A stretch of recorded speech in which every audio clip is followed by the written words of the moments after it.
Hello everyone, welcome you all on your own very favourite channel of New Light NEET. तो आज हम लोग discussion करेंगे FST 22।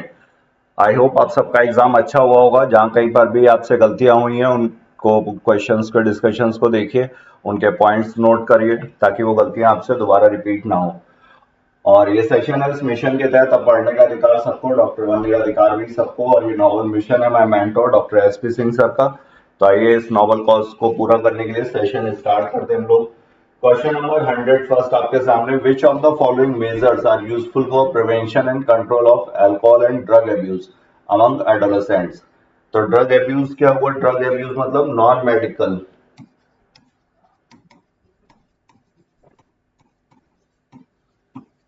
जो प्रेस्क्राइब ड्रग जिस काम के लिए उसके लिए ना यूज करके किसी और पर्पस के लिए, जैसे for pleasure, non medicinal use अगर इसका किया जाए तो ये इसको बोला जाएगा ड्रग एब्यूज। या फिर excessive amounts,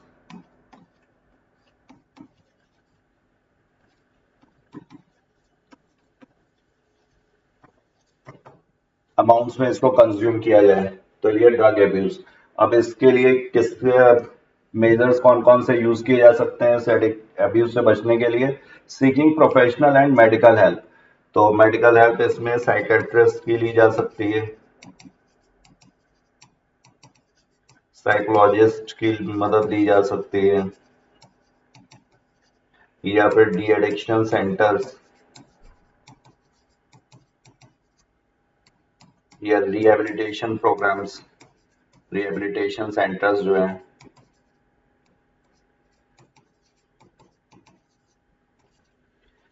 looking for danger science, danger science क्या है? ड्रॉप इन एकेडमिक परफॉर्मेंस,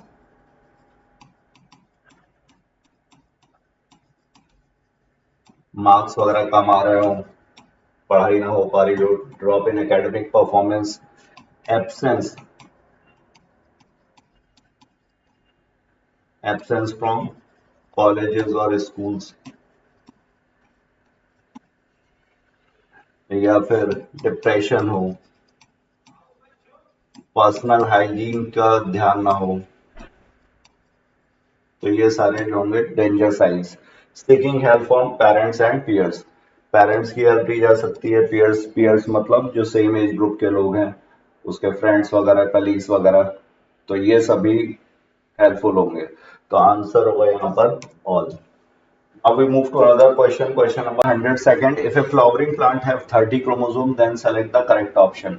तो फ्लावरिंग प्लांट, माली प्लांट बॉडी में ये दे रहे हैं कि क्रोमोसोम नंबर 30 है, तो ये 2n नंबर हो गया 30, n यहाँ पर होगा 50। Generative cell, antipodal cell, pollen mother cell, total chromosomes number 60। तो जनरेटिव सेल कहाँ पर होगी? मेल गैमेटोफाइट, पॉलन ग्रेन में vegetative cell, generative cell male gametophyte की सेल है तो ये हैप्लॉइड होगी। एंटीपोडल सेल ये कहाँ पर? ये एम्ब्रियो सैक में, फीमेल गैमेटोफाइट, ये भी कैसा गैमेटोफाइट की सेल है तो ये भी एन होगी। पॉलन मदर सेल, तो जिसमें मियोसिस से पॉलन बनेगा, तो ये कैसी होगी? 2n। तो यहाँ पर क्रोमोसोम नंबर टोटल कितने हो गए? यहाँ पर deploy 2n number 30 plus 15 plus 15, तो ये 60 क्रोमोसोम सही दिया हुआ है। Egg cell plus pollen grain plus megaspore mother cell अगर देखा जाए तो एग सेल यहाँ पर कैसी होगी? Female gametophyte n, pollen grain ये भी एन, और मेगास्पोर मदर सेल ये 2n। तो यहाँ पर भी क्रोमोसोम नंबर 15 प्लस 15 प्लस 30 ये भी 60 सही है। Synergids plus pollen grain plus megaspore mother cell अगर माना जाए तो n synergids haploid, pollen grain ये भी हैप्लॉइड, और मेगास्पोर मदर सेल ये कितना हुआ? ये 2n। तो ये हो गया 30 प्लस 15 45 प्लस 15, टोटल क्रोमोसोम्स हुए 60। तो यहाँ पर ये 45 दिया हुआ गलत है। Egg cell plus vegetative cell plus zygote, तो जाइगोट हुआ ये 2n। वेजिटेटिव सेल ये हैप्लॉइड सेल है, जनरेटिव सेल और वेजिटेटिव सेल पॉलन ग्रेन की सेल्स हैं, मेल गैमेटोफाइट। एग सेल ये भी फीमेल गैमेटोफाइट की सेल है, ये भी हैप्लॉइड। तो यहाँ पर 30 प्लस 15 45 प्लस 15 60। तो टोटल क्रोमोसोम नंबर दिए हुए हैं, तो ए बी और डी में सही है। सी में गलत है। क्वेश्चन नंबर 102 का आंसर हुआ second. Now we move to another question, question number 103। Amplification of gene of interest is done by gel electrophoresis, chromatography, PCR, gene sequencing. तो जेल इलेक्ट्रोफोरेसिस ये डीएनए के फ्रेगमेंट्स को सेपरेशन करने के लिए,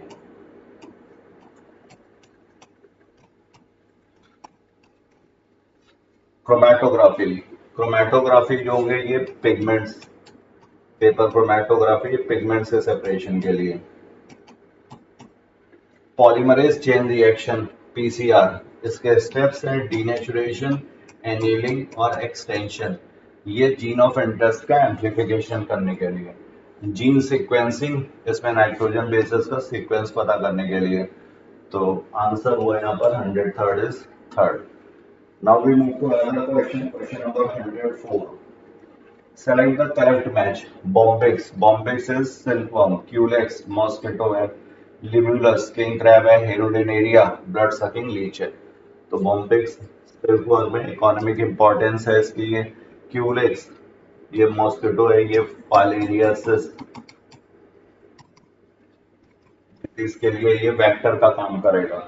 वूचरेरिया bancrofti या वूचरेरिया मेलेई से होती है फाइलेरियासिस.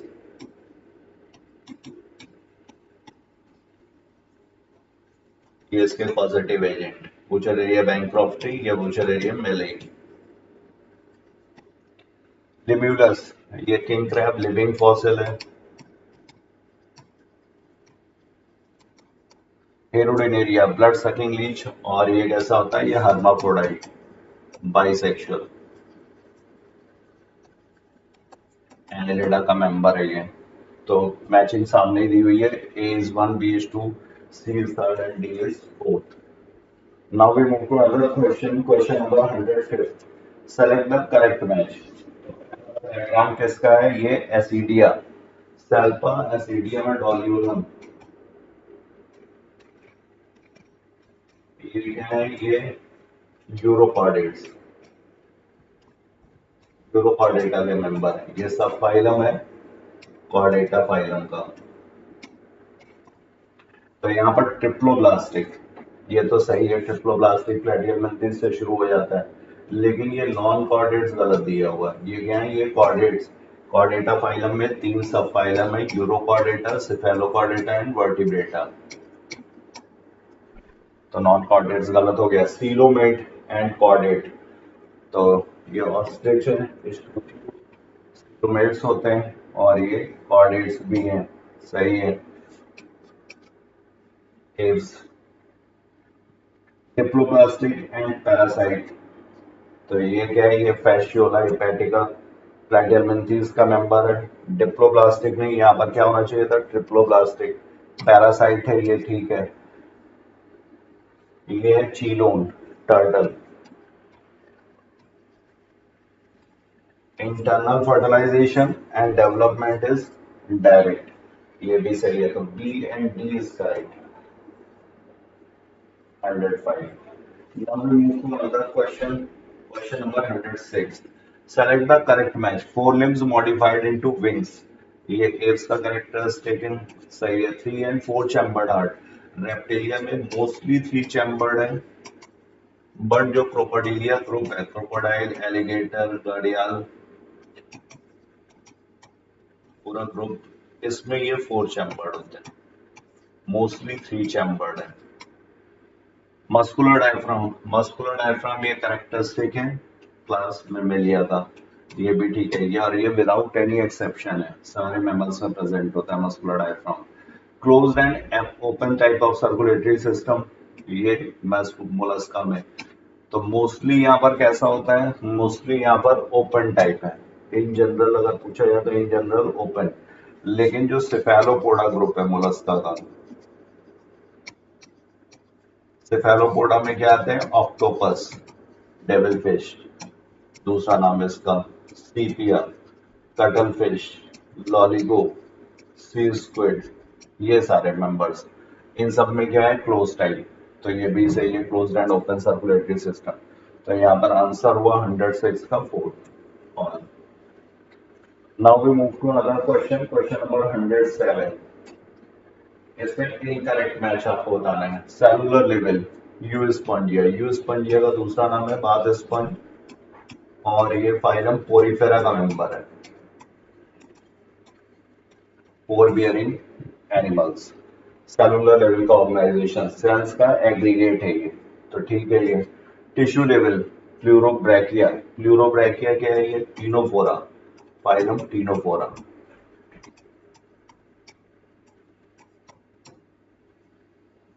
प्लूरोब्रैकिया, टीनोप्लाना, ये इसके मेंबर्स हैं। टिश्यू लेवल का ऑर्गेनाइजेशन है, ये भी ठीक है।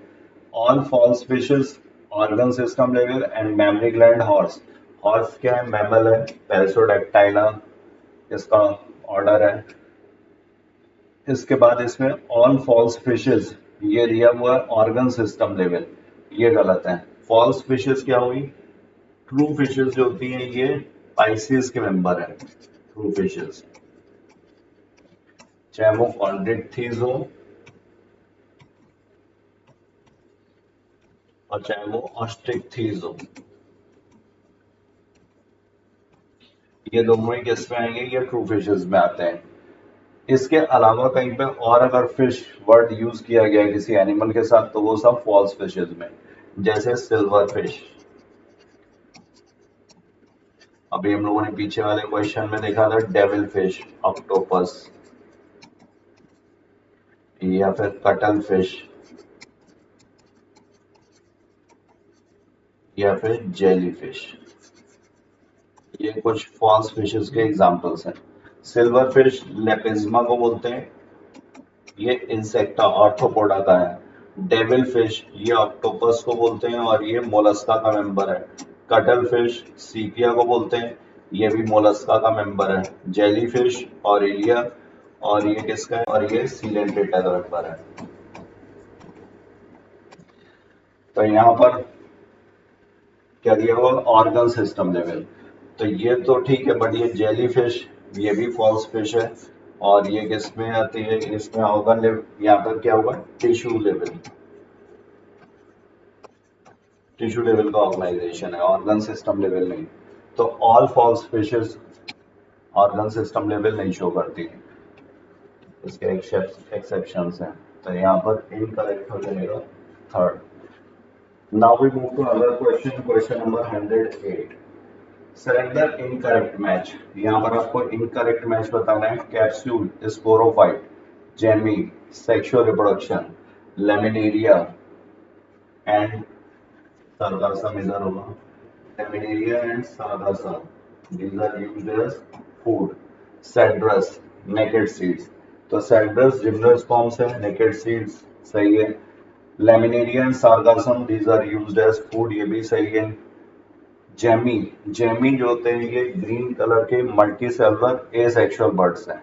जेमा कप्स, इनके रिसेप्टिकल जहां पर ये लगे होते हैं उस रिसेप्टिकल को बोलते हैं जेमा cup.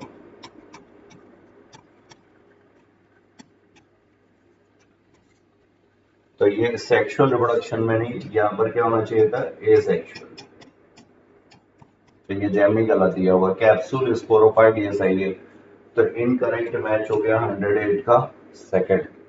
Now we move to another question, question 109। Select the incorrect match, इसमें से आपको इनकरेक्ट मैच बताना है। Selaginella, sporophyte stage dominant, Spirogyra, gametophyte stage dominant, Cycas unisexual, Equisetum, gametophyte stage dominant. तो यहाँ पर इक्विसेटम इसका नंबर है टेरोफाइटा का, ऑस्ट्रेल दूसरा नाम है इसका। तो यहाँ पर गैमेटोफाइट स्टेज डोमिनेंट नहीं, यहाँ पर लाइफ साइकिल होती है हैप्लोडिप्लॉइडिक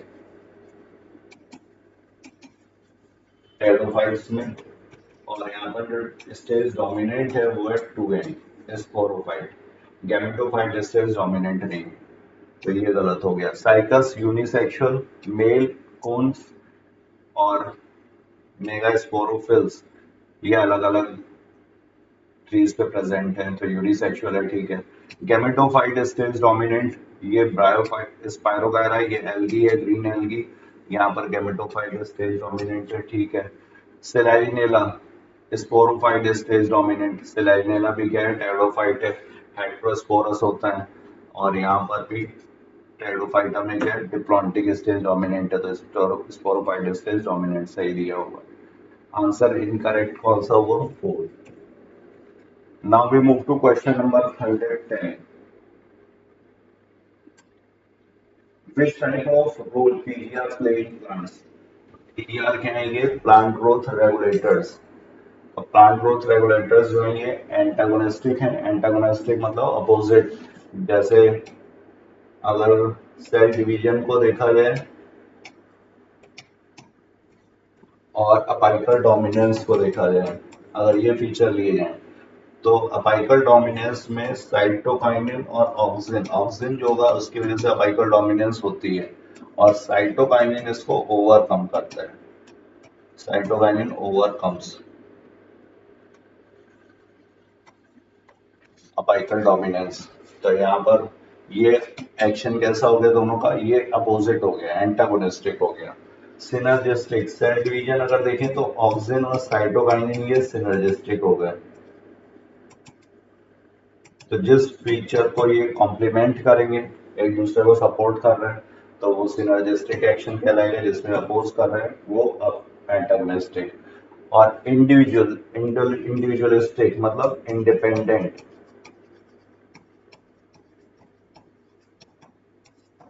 जो फीचर्स इंडिपेंडेंट है, जैसे एथिलीन का रेस्पिरेटरी क्लाइमैक्टिक, ये इसका इंडिपेंडेंट फीचर हो गया, किसी और के बिना होगा। तो इस तरह के फीचर ये इंडिविजुअलिस्टिक। तो एंटागोनिस्टिक रोल भी है, सिनर्जिस्टिक भी है और इंडिविजुअलिस्टिक भी है। तो आंसर होगा 110 का 4th। Now we move to another question, question number 111। Given below are two statements. Many membrane-bound minute vesicles called microbodies that contain various enzymes are present in both plant and animal cells. तो microbodies कौन सी हैं? Peroxisome and glyoxysome. और ये oxidation में participate करती हैं। Peroxisome जो है फोटो रेस्पिरेशन से भी रिलेटेड है, तो ये सही है। Centromere holds two chromatids of a chromosome. तो ये सिस्टर क्रोमैटिड्स एक ही क्रोमोसोम के ये सेंट्रोमियर पे जुड़े होते हैं। सेंट्रोमियर को प्राइमरी कंस्ट्रिक्शन भी बोलते हैं, प्राइमरी कंस्ट्रिक्शन। तो यहाँ पर दोनों स्टेटमेंट सही है, तो both statement 1 and statement 2 correct. 111 is 4। Now we move to other question 112। 112 में given below are two statement. A general rule of thumb is that rate doubles or decreases by half for every 10 degree centigrade change in either direction. अगर 10 degree centigrade बढ़ाया जाएगा तो rate double हो गया, और अगर ये कम किया जाएगा माइनस होगा तो रेट हाफ हो जाएगा। तो ये सही है। Catalyzed reactions proceed at rates vastly lower than that of uncatalyzed one. ये lower नहीं, catalyzed reactions जो होंगी उनका रेट फास्ट होता है। कैटालिटिक रिएक्शंस होती हैं 10 मिलियन टाइम्स तक बढ़ा सकती हैं। तो यहाँ पर ये गलत हो गए, ये सही है। Statement 1 is correct but statement 2 is incorrect.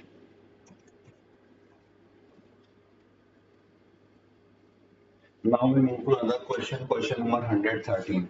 Which of the following is a restriction endonuclease? तो restriction endonuclease जो बीच में से कट करेगा, DNA is 1, RNA is 1, PVU 1 and lysozyme। तो ये DNA को डाइजेस्ट करने वाला, RNA is RNA को डाइजेस्ट करने वाला, lysozyme जो बैक्टीरियल सेल वॉल को डाइजेस्ट करेगा। तो PVU1 प्रोटियस वल्गैरिस ये कहां पर है? ये ampicillin resistance gene, restriction site है इस रिस्ट्रिक्शन एंडोन्यूक्लियस की, और PBR 322 में दिया हुआ है। PBR क्या, प्लाज्मिड बोलीवर रोड्रिग्स, और ये नंबर जो दिया गया था इसको बाकी जो वहां पर आर्टिफिशियल प्लाज्मिड्स थे उनसे डिफरेंशिएट करने के लिए। Next question, select the correct option for the given diagram. तो यहाँ पर ये जेल इलेक्ट्रोफोरेसिस का डायग्राम दिया हुआ है।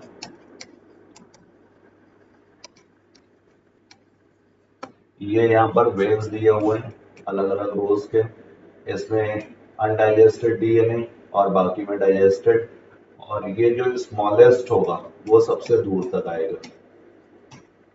यहाँ पर इफेक्ट कौन सा होता है, तो सीविंग इफेक्ट, और किधर की तरफ मूव करेगा, तो चूंकि डीएनए कैसा होता है, नेगेटिव चार्ज है, तो ये पॉजिटिव इलेक्ट्रोड की तरफ, और पॉजिटिव इलेक्ट्रोड कौन सा होगा, एनोड। तो ए बेल्स हो गए, बी स्मॉलेस्ट गलत दिया हुआ है, सी लार्जेस्ट ये भी गलत दिया हुआ है, तो यहाँ पर करेक्ट आंसर क्या होगा, first 140। Now we move to another question 115. The flow filtered in the two limbs of is in opposite direction and thus forms a counter current. तो काउंटर करंट का मतलब होता है अपोजिट करंट, करंट का मतलब flow. तो ये counter current कहाँ कहाँ पर मिलती है, ये काउंटर करंट हमें मिलेगी, ये बोमेल्स कैप्सूल हो गया, ये पीसीटी, और ये हो गया यहाँ पर हेनलेज लूप, और इसके बाद फिर ये डीसीटी और ये कलेक्टिंग डक्ट, और यहाँ पर ये प्रेजेंट होगी afferent आर्टेरियोल, ये इफरेंट आर्टेरियोल, और इफरेंट आर्टेरियोल से जो वेसल आएगी ये बनाएगी पेरिट्यूबुलर कैपिलरी नेटवर्क, ये यहाँ पर पेरिट्यूबुलर कैपिलरी नेटवर्क, और इसमें जो इसकी जो वेसल पैरेलल रन कर रही है हेडलेस लूप के, वो कहलाती है वासा रेक्टा। तो यहाँ पर ये सब जो हो गए ये क्या हो गए,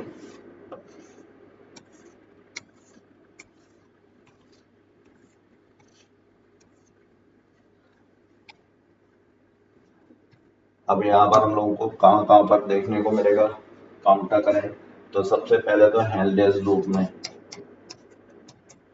जो डिसेंडिंग लिम्ब है और ये जो असेंडिंग लिम्ब है, इसमें काउंटर करंट। दूसरा काउंटर करंट कहाँ पर मिलता है, वासा रेक्टा में। अगर देखा जाए ये डिसेंडिंग लिम्ब है, ये असेंडिंग लिम्ब है, तो वासा रेक्टा के भी डिसेंडिंग और असेंडिंग लिम्ब में क्या मिलेगा, काउंटर करंट, अपोजिट डायरेक्शन में फ्लो हो रहा है।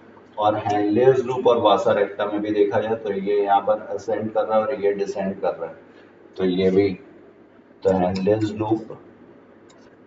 लूप एंड वासा रेक्टा, इसमें भी काउंटर करंट, तीन जगह काउंटर करंट प्रेजेंट है। काउंटर करंट का काम क्या होगा, तो ये मेडुलरी इंटरस्टिशियल फ्लूइड की ऑस्मोलैरिटी को बढ़ाएगा, प्लस इसको मेंटेन रखने का भी काम करेगा। तो ये PCT, DCT, collecting duct, Henle's loop यहाँ पर प्रेजेंट है हेनलेस लूप में। 150 is fourth. Now we move to another question. Question number 116. Select the incorrect match. यहाँ पर आपको incorrect match बताना है। Viola, Cleistogamous flower, Commelina produce only Cleistogamous flower. Oxalis, तो Viola, Oxalis and Commelina ये Cleistogamous as well as Chasmogamous दोनों तरीके के फ्लावर्स प्रोड्यूस करती है।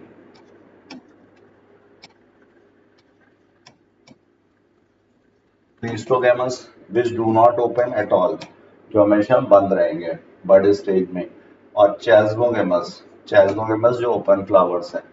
तो क्लीस्टोगैमस वायोला सही दिया हुआ है। कॉमेलाइना प्रोड्यूस ओनली क्लीस्टोगैमस, इस ओनली वजह से गलत हो गया। ऑक्जेलिस चैजमोगेमस, जीटोनोगेमी जेनेटिकली ऑटोगेमी, तो जीटोनोगेमी अगर देखा जाए तो जीटोनोगेमी में क्या होगा, जीटोनोगेमी में ये फ्लावर और एक ये फ्लावर, तो डिफरेंट फ्लावर सेम प्लांट।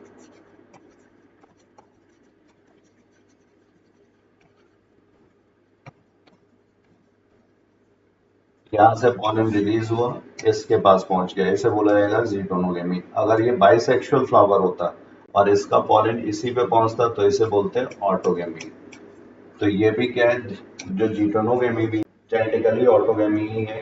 क्यों? क्योंकि यहाँ पर प्लांट सेम है, मतलब उसका जीनोटाइप जो होगा वो सेम होगा, इस फ्लावर का और इस फ्लावर का। तो यहाँ पर इसको बोला जाएगा जेनेटिकली ऑटोगेमी। ये भी ठीक है। आंसर हुआ यहाँ पर 160 second.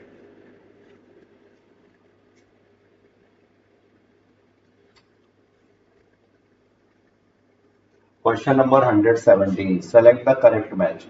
Anabina, Monera, Autotrophic. Anabina, ये है blue green algae, anabaena non-stop. Monera, Monera के मेंबर्स हैं, ऑटोट्रॉफिक होते हैं, ठीक है। ये ऑक्सीजन फोटोसिंथेसिस करते हैं, ऑक्सीजन रिलीज करेंगे। गोनियोलैक्स, यूकैरियोट्स, टू फ्लैजिला। गोनियोलैक्स जो है ये प्रोटिस्टा के मेंबर्स हैं, यूकैरियोट्स हैं। दो फ्लैजिला प्रेजेंट हैं, एक ट्रांसवर्स ग्रुप में और एक लॉन्गिट्यूडिनल ग्रुप में।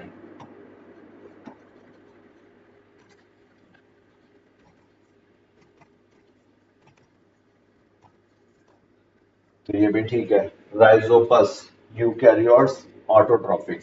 ये ऑटोट्रॉफिक यहाँ पे गलत दिया हुआ है। ये राइजोपस के हैं, फंजाई है, तो ये हेट्रोट्रॉफिक।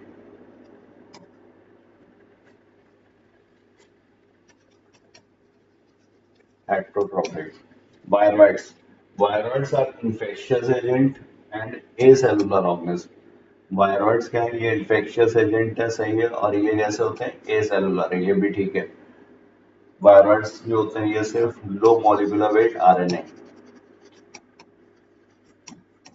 इसमें प्रोटीन कोट एब्सेंट होगा। तो आंसर हुआ यहाँ पर A, B and D first.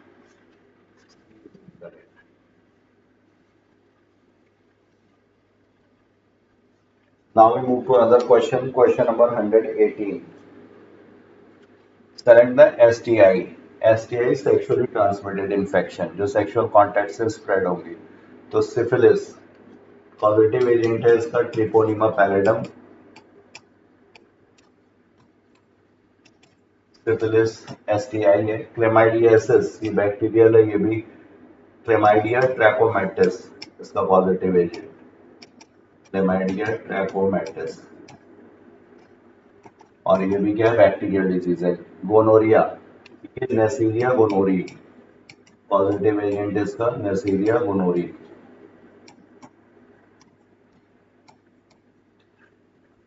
Typhoid, typhoid is not a STI, Salmonella typhi से होगा। डिप्थीरिया, ये भी कॉर्निबैक्टीरियम डिप्थेरी की वजह से, अपर रेस्पिरेटरी ट्रैक्ट इन्फेक्शन है ये डिप्थीरिया। तो यहाँ पर ए, बी और सी ये यहाँ पर STIs.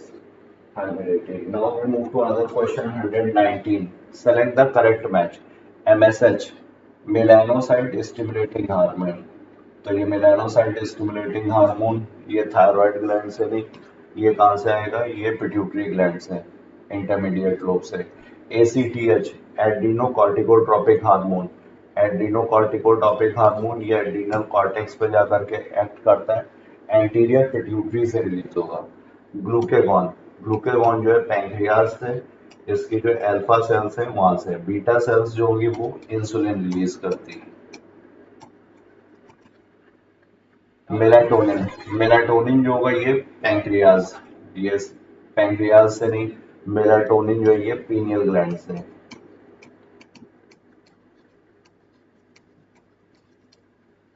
तो यहाँ पर सही आंसर हुआ third. Now we move to other question. Question number 120. Select the incorrect statement for ovary. यहाँ पर इनकरेक्ट स्टेटमेंट बताना है ओवरी के लिए। Ovary is composed of ovarian follicles and stomal tissue, ठीक है। Ovary is primary female sex organ, ये भी ठीक है, क्योंकि यहाँ पर गैमेट्स प्रोड्यूस होते हैं प्लस सेक्स हार्मोन्स भी, इसलिए इसको बोला जाता है primary sex organ. Ovary produces two hormones, estrogens and androgens. तो ओवरी से जो हार्मोन्स रिलीज होते हैं वो ईस्ट्रोजन है, प्रोजेस्ट्रोजन, प्रोजेस्ट्रॉन प्लस इनिबिन जो एंटीरियर पिट्यूटरी पे जाकर के एक्ट करेगा और एफएसएच के सिक्रीशन को कम करता है, और इसके बाद relaxin. Later phase of pregnancy में ओवरी से रिलैक्सिन होता है। ये हार्मोन्स है, यहाँ पर ये गलत दिया हुआ 2 hormones. In human female pair of ovaries located in the abdomen, ये ठीक है। तो इनकरेक्ट स्टेटमेंट हुआ 128। Now we move to another question, question number 121st. Select the correct match. Primata, order Primata, class क्या है इसका? Mammalia, ठीक है। Carnivora, Carnivora order है, Mammalia class है। Carnivora में families होती हैं, Felidae and Canidae, dogs और cats की family है, Felidae and Canidae। Sapindales, Sapindales भी ऑर्डर है मैंगो का, और डाइकोटिलिडनी इसकी क्लास है, ये भी ठीक है। डिप्टेरा, डिप्टेरा ऑर्डर है, क्लास इंसेक्टा। तो यहाँ पर करेक्ट मैच क्या हुआ? और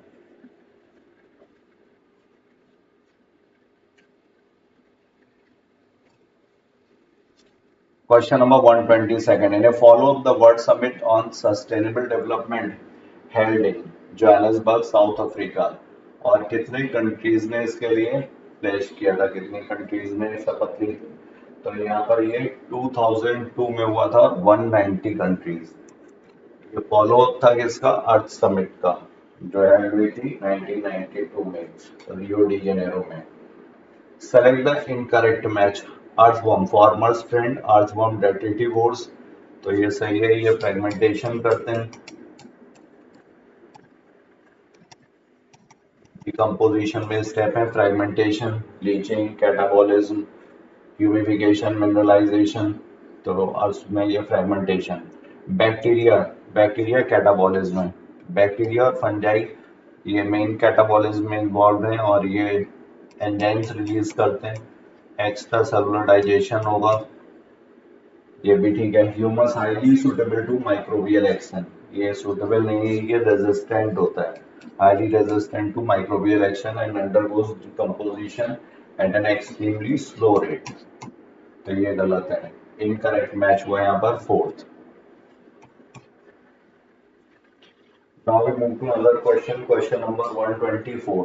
The number of births during a given period in the population that are added to the initial density. The number of birth given period, ये हो गया natality. Natality is birth rate. Mortality बोलते हैं death rate को. Mortality is death rate.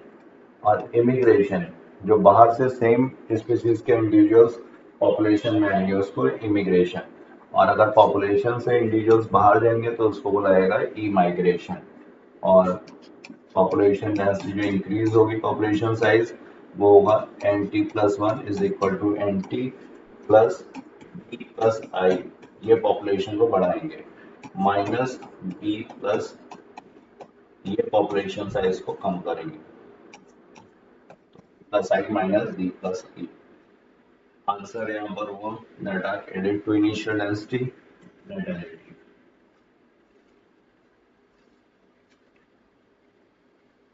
Now question number 125, select the unicellular organism, यहाँ पर आपको unicellular organism बताने हैं।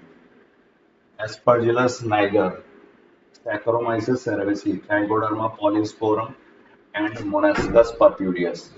तो Saccharomyces cerevisiae है, यूनिसेलुलर ऑर्गेनिज्म है, और इसका यूज होता है बेकिंग इंडस्ट्री में और ब्रूइंग इंडस्ट्री में,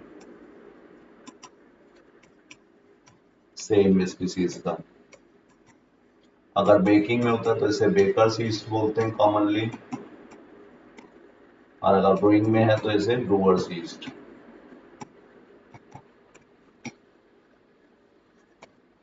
मोनास्कस पर्प्यूरियस, यहाँ पर ये भी, और इसका यूज होता है मोनास्कस पर्प्यूरियस का स्टैटिन्स के प्रोडक्शन में। स्टैटिन्स क्या है? ये blood cholesterol lowering agent.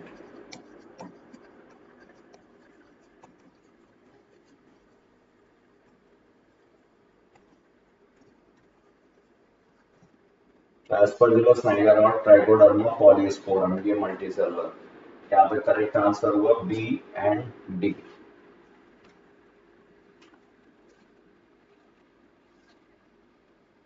Now we move to another question, question number 126. Select the correct match. Fleshy leaves garlic food storage में, ठीक है। स्पाइंस कैक्टस में डिफेंस, ये ठीक है। स्पाइंस जो होते हैं लीव्स मॉडिफाइड हो जाती हैं स्पाइंस में, और स्टेम जो होगा वो फिल्लोक्लेड लीफ लाइक स्ट्रक्चर हो जाता है, फिल्लोक्लेड के मॉडिफिकेशन को बोलते हैं। पिट्यूल्स ऑस्ट्रेलियन एकेशिया में become green and synthesise food, ये भी ठीक है। पिट्यूल्स यहाँ पर कहलाते हैं फिल्लोड। ये जैसे ये पिट्यूल होता है, ये लीफ लैमिना है। ऑस्ट्रेलियन एकेशिया में ये जो पिट्यूल है ये ब्रॉड हो जाता है, ये लीफ लाइक हो जाएगा, और जो लीफ लैमिना होती है ये फॉल ऑफ हो जाती है, गिर जाती है, तो ये इतना स्ट्रक्चर बचेगा, तो इसी को बोला जाएगा फिल्लोड। अंडरग्राउंड स्टेम जमीकंद फूड स्टोरेज के लिए, ये भी ठीक है। तो यहाँ पर आंसर हुआ all. Now we move to other question, question number 127। Select the correct option for cockroach. Cockroach के लिए आपको बताना है बाइसेक्सुअल, तो ये बाइसेक्सुअल नहीं, ये कैसा है, यूनिसेक्सुअल है। सेक्सुअल डायमॉर्फिज्म प्रेजेंट करेगा। सेवेंथ जो स्टर्नाइट होती है फीमेल्स में वो एट्थ और नाइन्थ के साथ ब्रूड पाउच या जाइटल पाउच बनाती है। एनल सर्की दोनों में प्रेजेंट होते हैं, लेकिन एनल स्टाइल सिर्फ मेल में प्रेजेंट होता है, तो ये यूनिसेक्सुअल हुआ। Number of ovary and testis are same cockroach में। यूरिकोटेलिक, यूरिकोटेलिक है ये। और लैब्रम वन पेयर, लैब्रम यहाँ पर वन पेयर नहीं, लैब्रम क्या है, अपर लिप, तो ये वन पेयर नहीं, सिंगल है। Number of hepatic caeca greater than Malpighian tubule, hepatic caeca का नंबर होता है 6 to 8, और मैल्पिजियन ट्यूब्यूल्स होते हैं 100 to 150 तक। ये प्रेजेंट होते हैं मिडगट और हैंडगट के जंक्शन पे, और ये प्रेजेंट होते हैं फोरगट और मिडगट के जंक्शन पर। इनका काम होगा डाइजेशन में हेल्प करना, ये एक्सक्रीशन के लिए। तो लैब यहाँ पर करेक्ट आंसर हुआ uricotelic and B and C.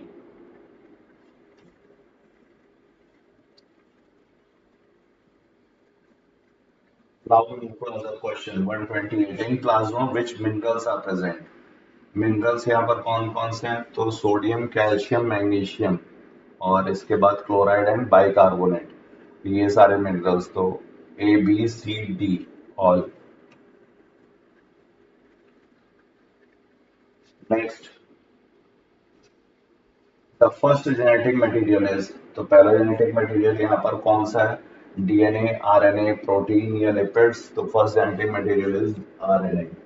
Single standard है, सिंपल है, और ये इसमें जो आरएनए है यहाँ पर ये अपने आप को एंजाइम की तरह भी प्रेजेंट कर सकता है, और जेनेटिक मटेरियल की तरह भी, तो अपनी कॉपीज खुद बना सकता था with the help of enzyme. तो first genetic material RNA. Next, how much DNA based sequence among human being is same, तो सेम है 99.9%, ओनली 0.1% का डिफरेंस है, 0.1%। Next, an abnormal human baby with 44 autosomes plus triple X sex chromosomes was born due to, तो ये यहाँ पर किस वजह से, फ्यूजन ऑफ 2 ओवा एंड 1 स्पर्म। अगर यहाँ पर मेल एक्स वाई ऑटोसोम्स का पेयर होगा, और एक्स वाई, और फीमेल यहाँ पर ऑटोसोम्स का पेयर होगा, और x x.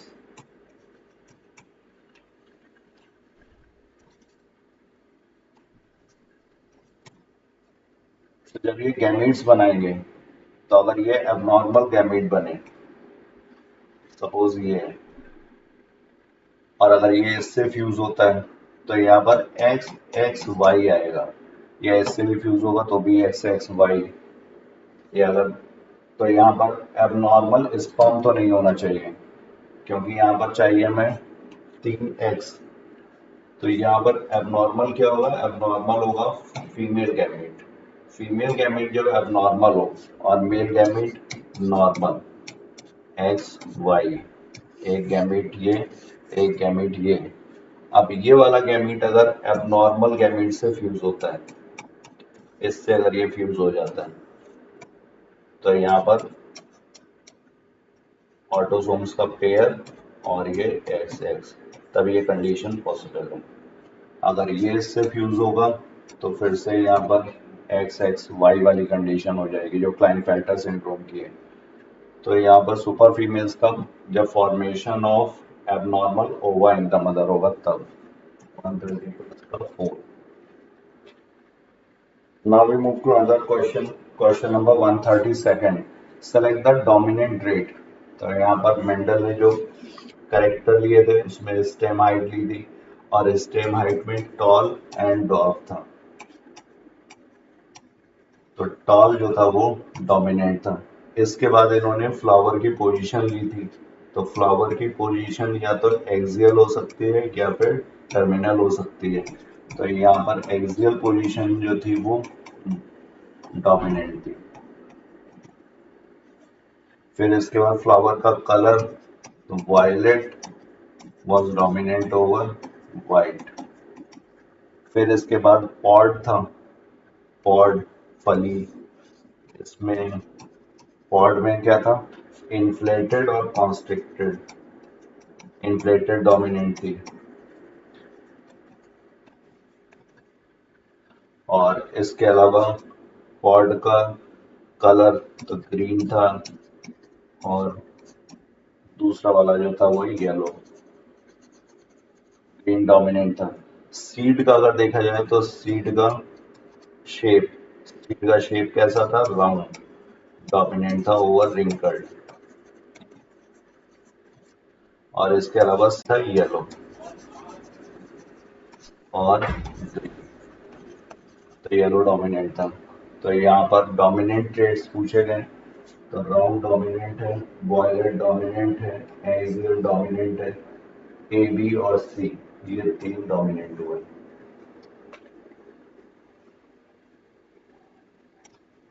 Next, which of the following are the incorrect match. इसमें से इनकरेक्ट मैच कौन से हैं, तो एक्स प्लांट। एक्स प्लांट क्या है, part of any part of the plant जिसको ग्रो करने के लिए यूज किया जाएगा, तो टिश्यू कल्चर में यूज होता है, सही है। माइक्रो प्रोपगेशन, ये टिश्यू कल्चर, माइक्रो प्रोपगेशन इसका एप्लीकेशन है। Micro propagation thousands of plants जो तैयार किए जाते हैं माइन्यूट साइज के होते हैं, इसीलिए माइक्रो प्रोपगेशन बोलते हैं। स्टोमा क्लोन्स, जो टिश्यू कल्चर से प्लांट्स तैयार किए जाएंगे वो एक दूसरे के जेनेटिकली सिमिलर होंगे, क्योंकि यहाँ पर सिर्फ एसेक्सुअली मल्टीप्लाई हो रहा है, तो ये जेनेटिकली आइडेंटिकल, ठीक है। Genetically modified only plants and animals, तो जेनेटिकली मॉडिफाइड ऑर्गेनिज्म है ये, सिर्फ प्लांट्स और एनिमल्स नहीं होते ये। तो 1, 2 and 3 is correct.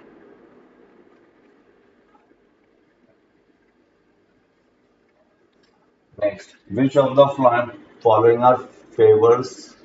Which of the following favors decomposition?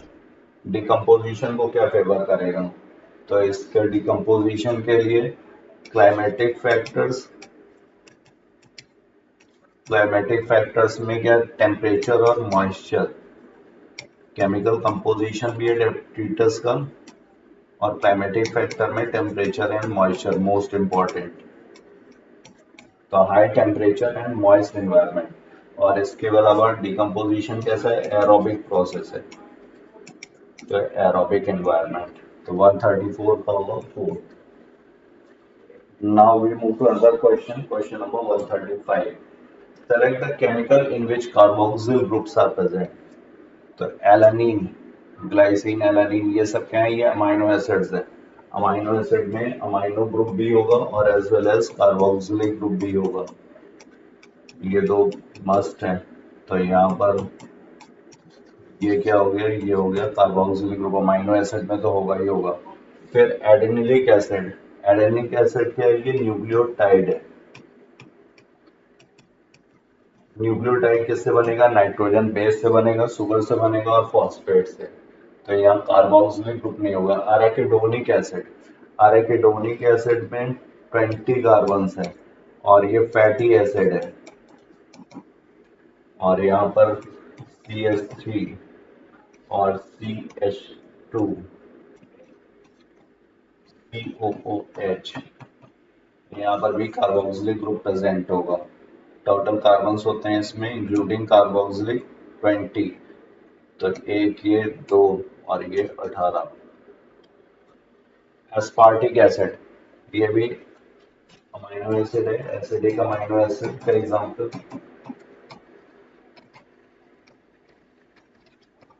Glutamic acid, aspartic acid, तो यहाँ पर भी कार्बोक्सिलिक ग्रुप एक से ज्यादा ही होगा, तभी ये एसिडिक अमीनो एसिड है, तो इसमें भी कार्बोक्सिलिक ग्रुप प्रेजेंट है। तो बी को छोड़ के बाकी में है तो ए, सी और डी।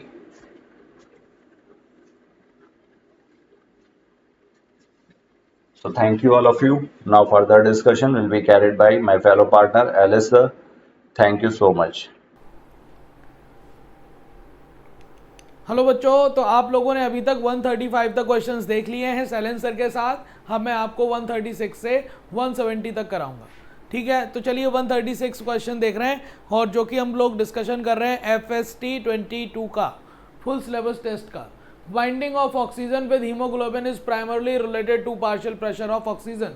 क्या ये बात सही है बेटा? बिल्कुल बात ये सही है, क्योंकि अगर मैं बात करूं कि भाई बाइंडिंग ऑफ ऑक्सीजन, ऑक्सीजन से मतलब हीमोग्लोबिन ऑक्सीजन से बाइंड करेगा, तो ये इस बात पर प्राइमरली डिपेंड करेगा कि पार्शियल प्रेशर ऑफ ऑक्सीजन क्या है और पार्शियल प्रेशर ऑफ CO2 क्या है। तो अगर इन दोनों में से किसी एक का ऑप्शन लेना पड़े तो वो आएगा पार्शियल प्रेशर ऑफ ऑक्सीजन को लेकर, mainly related with partial pressure of oxygen, ठीक है। तभी ये हीमोग्लोबिन ऑक्सीजन से बाइंड करेगा।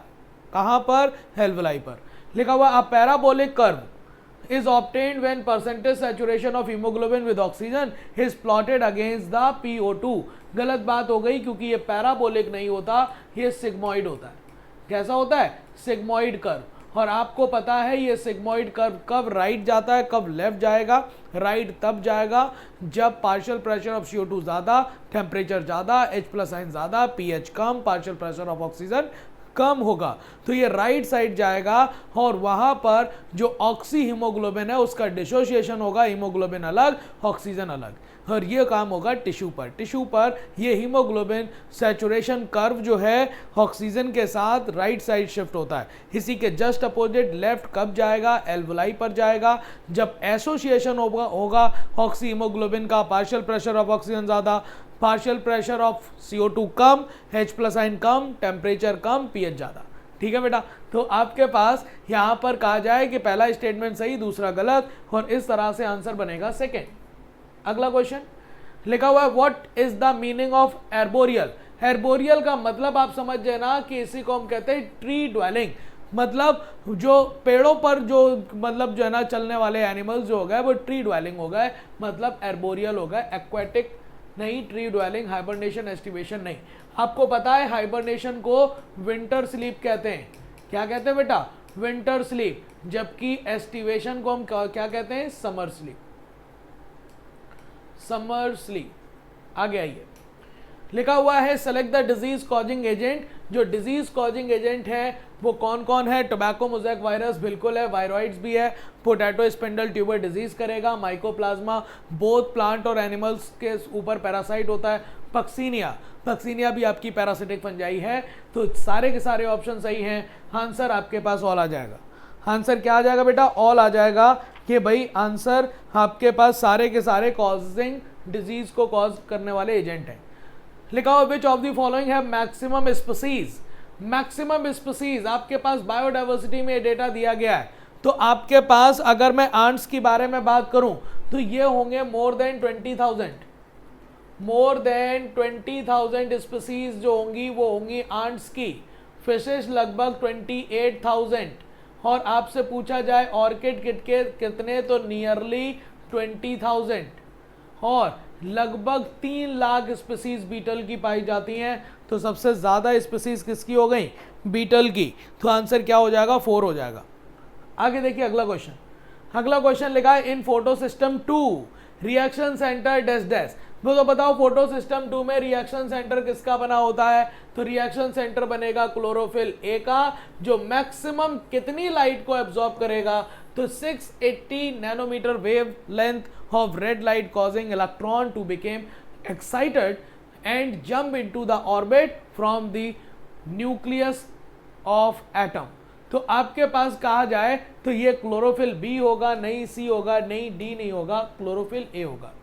आगे देखिए अगला question, which involves in gel electrophoresis. आपको पता है कि जेल इलेक्ट्रोफोरेसिस में ही हम डिजायर्ड डीएनए को सेपरेट कर पाते हैं, है ना। तो इसके लिए मुझे क्या जरूरत पड़ती है? अल्ट्रावायलेट लाइट की प्रेजेंस में वो ऑरेंज कलर के बैंड दिखाई देते हैं, याद आया। और आपको इथीडियम ब्रोमाइड से स्टेनिंग की जाती है, तभी ऑरेंज कलर के बैंड दिखाई देते हैं। और एग्रोस जेल का भी जरूरत पड़ेगी। एग्रोस जेल मुझे कहाँ से प्राप्त होता है? जवाब है सीवीड से। Seaweeds comes under red algae, और रेड एल्गी में भी कौन सी एल्गी? नाम है जेलिडियम और ग्रासिलेरिया। जेलिडियम और ग्रासिलेरिया से बात करी जाएगी। ओके बच्चा, चलो अगला क्वेश्चन बताओ 142। In which organism transcription and translation takes place in same compartment. Translation और transcription takes place same compartment की जब बात करी जाए, इसका मतलब ट्रांसलेशन जहां हो रहा है वहीं पर ट्रांसक्रिप्शन, और ऐसा प्रोकैरियोट्स में देखने को मिलता है, क्योंकि न्यूक्लियर मेम्ब्रेन तो होती नहीं। अगर मैं आपसे कहूं कि ट्रांसक्रिप्शन इन जनरल यूकैरियोट्स में न्यूक्लियस में होता है और साइटोप्लाज्म में होता है ट्रांसलेशन, लेकिन प्रोकैरियोट्स में ट्रांसलेशन, ट्रांसक्रिप्शन और translation couple together in the cytosol या फिर साइटोप्लाज्म। तो स्ट्रेप्टोकोकस निमोनी बैक्टीरिया है, तो यस यहाँ पर एक साथ होगा। यूग्लिना आपके पास यूकैरियोट है, ई कोलाई प्रोकैरियोट है, न्यूमोकोकस प्रोकैरियोट है, स्पाइरोगायरा यूकैरियोट है। इसका मतलब जितने भी प्रोकैरियोटिक वाली जगहें हैं वहाँ पर कपल टुगेदर होगा, एक ही जगह पर होगा। जवाब हो जाएगा ए, सी और डी। ए सी डी वाला आंसर फर्स्ट है। 142 का फर्स्ट हो जाएगा। यस और नो, हाँ या ना, जल्दी से बताएं। चलिए आगे देखिए ये काम कैसे, ये जैसे ही आप देखोगे तो प्रोकैरियोट को छांटना पड़ेगा। अगला लिखा हुआ है the menstrual flow result due to the breakdown of endometrial lining of the uterus and its blood vessels which form liquid that comes out through vagina. Menstrual cycle में यही होता है, जो मेंस्ट्रुअल फ्लो है उसमें अनफर्टिलाइज्ड एग है, endometrium के pieces हैं, ब्लड वेसल्स के पार्ट है या फिर ब्लड है, और म्यूकस, ये सब आपके पास मेंस्ट्रुअल फ्लो में रिलीज होता है। और मेंस्ट्रुअल फ्लो का होना आपको ये इंडिकेशन होता है कि प्रेगनेंसी नहीं है। तो आप देखिए ड्यूरिंग द प्रेगनेंसी ये सारे जो भी मेंस्ट्रुअल साइकिल के इवेंट हैं वो क्या हो जाते हैं? स्टॉप हो जाते हैं और मेंस्ट्रुएशन नहीं होता। तो आंसर तो आपके पास दोनों सही हैं। तो इस तरह से आंसर आपके पास 4 बन गया। स्टेटमेंट दोनों सही है, स्टेटमेंट में कोई प्रॉब्लम नहीं है। आगे देखिए अगला क्वेश्चन। अगला क्वेश्चन देखिए, given below are 2 statement, one is labelled as assertion and other is reason. Assertion में लिखा राइबोसोम को हम कहते हैं ऑर्गेनेल विद एन ऑर्गेनेल, बिल्कुल कहते हैं एक ऑर्गेनेल के अंदर दूसरा ऑर्गेनेल, जैसे कि माइटोकॉन्ड्रिया में राइबोसोम पाया जाता है, क्लोरोप्लास्ट के अंदर राइबोसोम पाया जाता है। इसका मतलब जो ऑर्गेनेल हैं उनके अंदर ऑर्गेनेल है। ऐसे ही cell within the cell की अगर बात करी जाए तो माइटोकॉन्ड्रिया और क्लोरोप्लास्ट को हम लाइक द प्रोकैरियोटिक सेल मानते हैं। तो इस वजह से मैं कहता हूं कि ये ऑर्गेनिज्म जो भी हो गया, ये ऑर्गेनेल जो हो गए उन्हें हम कहेंगे cell within the cell. एक यूकैरियोटिक सेल में छोटी like the prokaryotic cell mitochondria और क्लोरोप्लास्ट। तो ये बात organelle within the organelle है। तो in eukaryotic beside cytoplasm ribosome are present within mitochondria and chloroplast. बिल्कुल बात सही है, रीजन बिल्कुल करेक्ट एक्सप्लेन भी कर रहा है। आंसर 4 हो जाएगा। इस फोटो को देखिए, इस फोटो से आपको ये बात समझ आ जाएगी कि ये बीमारी है फाइलेरियसिस, जो कि बुचरेरिया ब्रोंकफ्टाई और मलाई से होता है। आपसे कहा जाए इसका कॉजेटिव ऑर्गेनिज्म बुचरेरिया ब्रोंकफ्टाई और बुचरेरिया मलाई है, जो कि एक हेलमिंथ है। और अगर कहा जाए कि इसका कॉजेटिव ऑर्गेनिज्म तो ये होगा, लेकिन वेक्टर कौन होगा? तो वेक्टर होता है क्यूलेक्स मॉस्क्यूटो, जिस क्यूलेक्स मॉस्क्यूटो। और इसके सिम्टम्स में क्या दिखाई देता है, जो लोअर लिम्फ, जो आपके पास लोअर जेनाइटल पार्ट होता है, उसमें आपके लिम्फ जो वेसल्स होते हैं उनके ब्लॉकेज की वजह से बहुत ज़्यादा स्वेलिंग दिखाई देती है। ये एस्कैरियासिस नहीं है, मलेरिया नहीं है, डिसेंट्री नहीं है, ये एलिफेंटियासिस है और इसी को हम फाइलेरियासिस भी कहते हैं। ठीक है, अगला लिखा हुआ human male ejaculate about how much amount of sperm. बच्चों वाला क्वेश्चन हो गया। ये अमाउंट ऑफ स्पर्म कितने, 200 से लेकर 300 मिलियंस फॉर सिंगल इजैकुलेशन। ठीक है, आंसर आपके पास क्या बनेगा, 4। आगे देखिए क्या लिखा हुआ है, select the correct option for brinjal. Brinjal बताइए, फैमिली बताइए। ब्रिंजल की फैमिली सोलेनेसी होती है। क्या होती है, सोलेनेसी। तो इसका सोलेनेसी है तो जीनस क्या, सोलेनम। स्पीसीज क्या हो गई, या स्पेसिफिक एपिथेट मेलॉन्जेना। और हाइपोगाइनस कंडीशन होती है तो सुपीरियर ओवरी भी होगी, हाइपोगाइनस भी होगा, लेकिन एपीफिलस कंडीशन नहीं पाई जाती। इसमें पाई जाती है एपीपेटलस। एपीपेटलस कंडीशन आपको देखने को मिलेगी सोलेनेसी फैमिली में। जो एंड्रूशियम होगा वो कोरोला के साथ जो क्या करेगा, फ्यूज करेगा। ये एक तरह का एडेशन है। जबकि एपीफिलस की बात करी जाए तो एपीफिलस कंडीशन आपको लिलिएसी में देखने को मिलेगी, जिसमें एंड्रूशियम जो है पेरियंथ के साथ फ्यूज करेगा। इसमें ए बी सी डी सही है और ई गलत है। करेक्ट ऑप्शन निकालना था तो सेकंड आ जाएगा। करेक्ट ऑप्शन निकालोगे तो क्या आ जाएगा बेटा, सेकंड आ जाएगा, मुझे इसमें कोई डाउट नहीं है। अगला बताइए। अगला आपके पास लिखा mid brain of frog. Mid brain of frog की बात करी जाए तो यहाँ पर पाए जाते हैं पेयर ऑफ ऑप्टिक लोब, जबकि ह्यूमन के मिड ब्रेन में पाए जाते हैं 2 पेयर आपके पास ये लोब लाइक स्ट्रक्चर, जिसमें 2 होते हैं ऑप्टिक लोब और 2 होते हैं ऑडिटरी लोब। एंटीरियर साइड पर ऑप्टिक लोब होते हैं जबकि पोस्टीरियर साइड पर auditory lobe. In the case of human अगर मैं कहूँ कि उसको टर्म क्या देते हैं, उसे हम देते हैं कॉर्पोरा क्वाड्री जमाइना। तो midbrain of frog includes 1 pair of optic lobe, सही है। सिंगल पेयर, 2 पेयर, 5 पेयर की बात नहीं है। 148 का फर्स्ट हो जाएगा। आगे देखिए अगला क्वेश्चन। अगला क्वेश्चन आपके पास क्या कह रहा है, देखिए 95 mm of Hg partial pressure of oxygen कहाँ होता है। तो देखिए पार्शियल प्रेशर ऑफ ऑक्सीजन की वैल्यू अगर आपसे कहा जाए कि बताइए 159 कहाँ है, 104 कहाँ है, 95 कहाँ है और आपके पास 40 कहाँ पर है, तो कहा जाता है ये हो गया आपके पास एटमॉस्फेयर में, ये हो गया एल्वेओलाई में, ये हो गया ऑक्सीजनेटेड ब्लड में, ये हो गया डीऑक्सीजनेटेड ब्लड, या फिर टिश्यू में। क्या हो जाएगा, टिश्यू में। तो आपके पास 95 ऑफ Hg टिश्यू में नहीं, ऑक्सीजनेटेड ब्लड में होगा, डीऑक्सीजनेटेड ब्लड में नहीं, एल्वेओलाई में नहीं। जवाब क्या हो जाएगा, सेकेंड। क्या हो जाएगा बेटा, सेकेंड हो जाएगा, कोई प्रॉब्लम नहीं है। अगला क्वेश्चन क्या कह रहा है, which compound are formed in both glycolysis and Calvin cycle. ऐसा कंपाउंड ऑप्शन में बताना है जो ग्लाइकोलिसिस और कैल्विन साइकिल में दोनों में बनता है। ऑक्सैलो एसिटिक एसिड दोनों में नहीं बनता, RuBP भी दोनों में नहीं। जवाब होगा फॉस्फोग्लिसरिक एसिड, जो कि बनता है आपके पास कैल्विन साइकिल में भी और बनता है in the case of glycolysis में भी। Alpha ketoglutaric acid only Krebs cycle में। किसमें, क्रैब साइकिल में। तो आंसर थर्ड बन गया। आगे लिखा है सेलेक्ट द करेक्ट मैच। चलिए पहचान लोगे कि नहीं। हाइपोगाइनस के साथ आप किसे मिलाओगे, हाइपोगाइनस में फ्लोरल पार्ट नीचे से निकलेंगे, ओवरी ऊपर होगी, हमने कहा सुपीरियर है। ए का सेकेंड यहाँ पर भी नहीं, यहाँ पर भी यहाँ नहीं, यहाँ पर नहीं। आंसर फर्स्ट हो गया, ए की मैचिंग को मिलाकर देख लीजिए। एपिगाइनस कंडीशन हो गया इंफीरियर ओवरी, पेरीगाइनस कंडीशन हो गया आपके पास हाफ इंफीरियर, और पिन्नेटली कंपाउंड रिब में लीफ में मिड रिब जो है वो रैचेस में बदल जाता है, और लीफ जो होते हैं लीफलेट्स में बदल जाते हैं। याद रखिएगा लीफलेट के एक्सिल में एक्सिलरी बड नहीं होती, हालांकि लीफ के एक्सिल में एक्सिलरी बड पाई जाती है। ठीक है, आगे लिखा हुआ है which one of the following disease are chronic. Chronic ऐसी डिजीज जो आपके पास शॉर्ट टर्म में नहीं लॉन्ग टर्म में होगी और वो अल्टीमेटली फैटल है।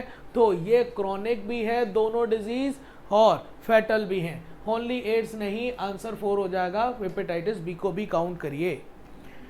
अगला क्वेश्चन बताइए, व्हाट इज लिंकेज? लिंकेज क्या है? लिंकेज को किसने खोजा? मॉर्गन ने खोजा। दो जीन आपस में फिजिकली लिंक्ड होते हैं और उनमें क्रॉसिंग ओवर नहीं होता है ना, तो ऐसे जीन जो साथ साथ जनरेशन आफ्टर जनरेशन साथ साथ जाते हैं, तो ऐसे जीन को हम लिंक जीन कहते हैं और ये फिनोमिना लिंकेज कहलाता है, जिसे मॉर्गन ने खोजा था। एक्सप्रेशन ऑफ जीन लिंकेज नहीं है, स्प्लिटिंग ऑफ जीन नहीं है, पेरेंटल नॉन पेरेंटल कॉम्बिनेशन नहीं है। आंसर आपके पास फर्स्ट हो जाएगा, फिजिकल एसोसिएशन ऑफ जीन। अगला बताइए, jawless fish probably evolved 350 million years ago, ये बात सही है। फिर पूछ क्या रहा है, what is the meaning of mia? अच्छा, अरे यार ये तो हो गया मिलियन ईयर्स एगो। ये क्या हो गया? मिलियन ईयर्स एगो, ये क्वेश्चन पूछा गया है। अगर वो बिया होता है तो बिलियन ईयर्स एगो। ठीक है, तो आंसर क्या हो जाएगा? Million years ago. Million years after नहीं, मेजर ईयर्स एगो नहीं, मोर ईयर्स आफ्टर नहीं। आगे देखिए, अल्फ्रेड वेलेस, जिससे बहुत इन्फ्लुएंस थे, कौन? हमारे डार्विन साहब।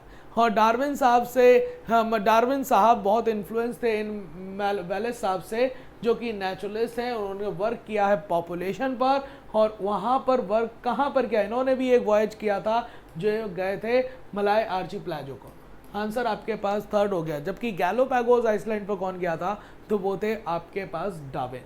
आगे, in plants there are several reasons why plants can get along without respiratory organ, this reason is, कहते हैं कि भैया प्लांट रेस्पिरेटरी ऑर्गन के बिना ही इतने ह्यूज प्लांट अपने ऑक्सीजन की नीड को पूरा कर लेते हैं। क्यों और कैसे?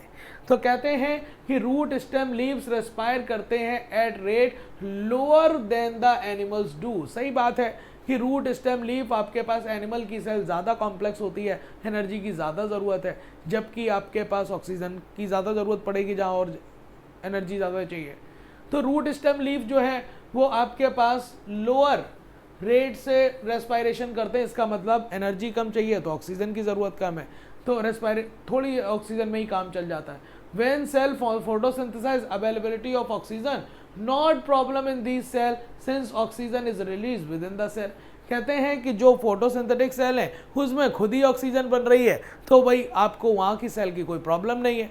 तो कहते हैं कि distance gases must diffuse in large, और जो बल्कि प्लांट होते हैं उनमें ये ऑक्सीजन की सप्लाई ग्रेट नहीं होती, ज़्यादा नहीं चाहिए होती। क्यों? क्योंकि इनर पार्ट डेड होता है। लिखा हुआ each living cell plant located close to the surface of the plant, जिसमें हेल्प कर लेते हैं लेंटी सेल वगैरह, जो गैसियस एक्सचेंज में हेल्प करते हैं। बिना रेस्पिरेटरी ऑर्गन के भी इतने बड़े ह्यूज प्लांट भी अपनी गैसियस नीड को पूरा कर लेते हैं।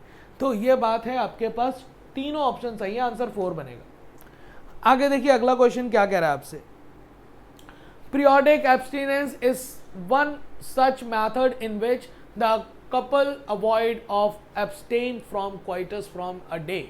तो कह रहे हैं पीरियोडिक एब्स्टिनेंस नेचुरल मेथड के 3 तरीके बताए होंगे, पीरियोडिक एब्स्टिनेंस, क्वाइटस इंटरप्टस या फिर विड्रॉल, और तीसरा लैक्टेशनल एमिनोरिया।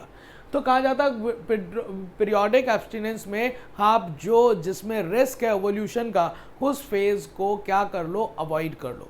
जिससे आप क्या कर सकते हो? जिससे आप प्रेगनेंसी के चांस को निल कर सकते हो। और वो डे कौन से होते हैं? 10 to 70th डे होंगे, जो कि जहां पर ओव्यूलेशन कुड बी एक्सपेक्टेड। तो आंसर आपके पास फर्स्ट बनता है 157 का।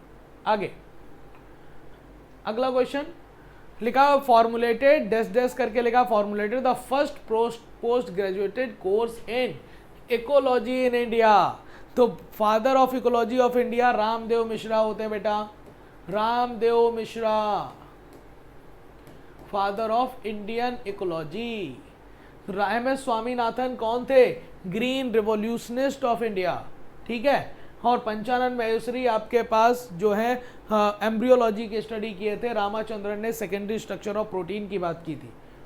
आगे देखिए, लिखा है below the acromion process, acromion is a depression is called. Acromion के जस्ट बिलो आपके पास जो डिप्रेशन पाया जाता है उसी को हम कहते हैं ग्लेनॉइड कैविटी। और इसी ग्लेनॉइड कैविटी में हेड ऑफ द ह्यूमरस क्या होता है, head of the humerus fit होता है। और इसी को जो कहते हैं जॉइंट्स को बॉल एंड सॉकेट जॉइंट, जिसमें कंसीडरेबल मूवमेंट होगा, और ये साइनोवियल जॉइंट का एग्जांपल है। तो ग्लेनाइड कैविटी और आपके पास ह्यूमरस जवाब होगा। फीमर तो होगा नहीं, फीमर तो टांग की हड्डी है। और एसिटाबुलम जो है ना आपके पास नहीं होगा, वो भी आपके पैल्विक गर्डल की कैविटी को कहते हैं। चलिए अगला क्वेश्चन आपके पास क्या कह रहा है, चलिए देखते हैं। देखिए, terminalisation, recombinase, crossing over, these are related with. Terminalisation कहाँ होता है बताओ। टर्मिनलाइजेशन ऑफ चियाज़मेटा डिप्लोटीन में होगा। रिकॉम्बिनेज एंजाइम की एक्टिविटी जहाँ रिकॉम्बिनेशन होगा मतलब पेकाइटिन। क्रॉसिंग ओवर कहाँ होगा, पेकाइटिन। ये सारे के सारे होंगे प्रोफेज 1 में। कहाँ होंगे बेटा, प्रोफेज 1 में। और prophase 1 is the part of meiosis 1। तो यहां पर माइटोसिस नहीं, मियोसिस 1 बोलिए, आंसर आपके पास सेकंड बनेगा। आपको जगह भी मैंने बता दी, ये क्या होगा, टर्मिनलाइजेशन ऑफ चियाज़मेटा। टर्मिनलाइजेशन ऑफ चियाज़मेटा कहाँ होगा, डायाकाइनेसिस में।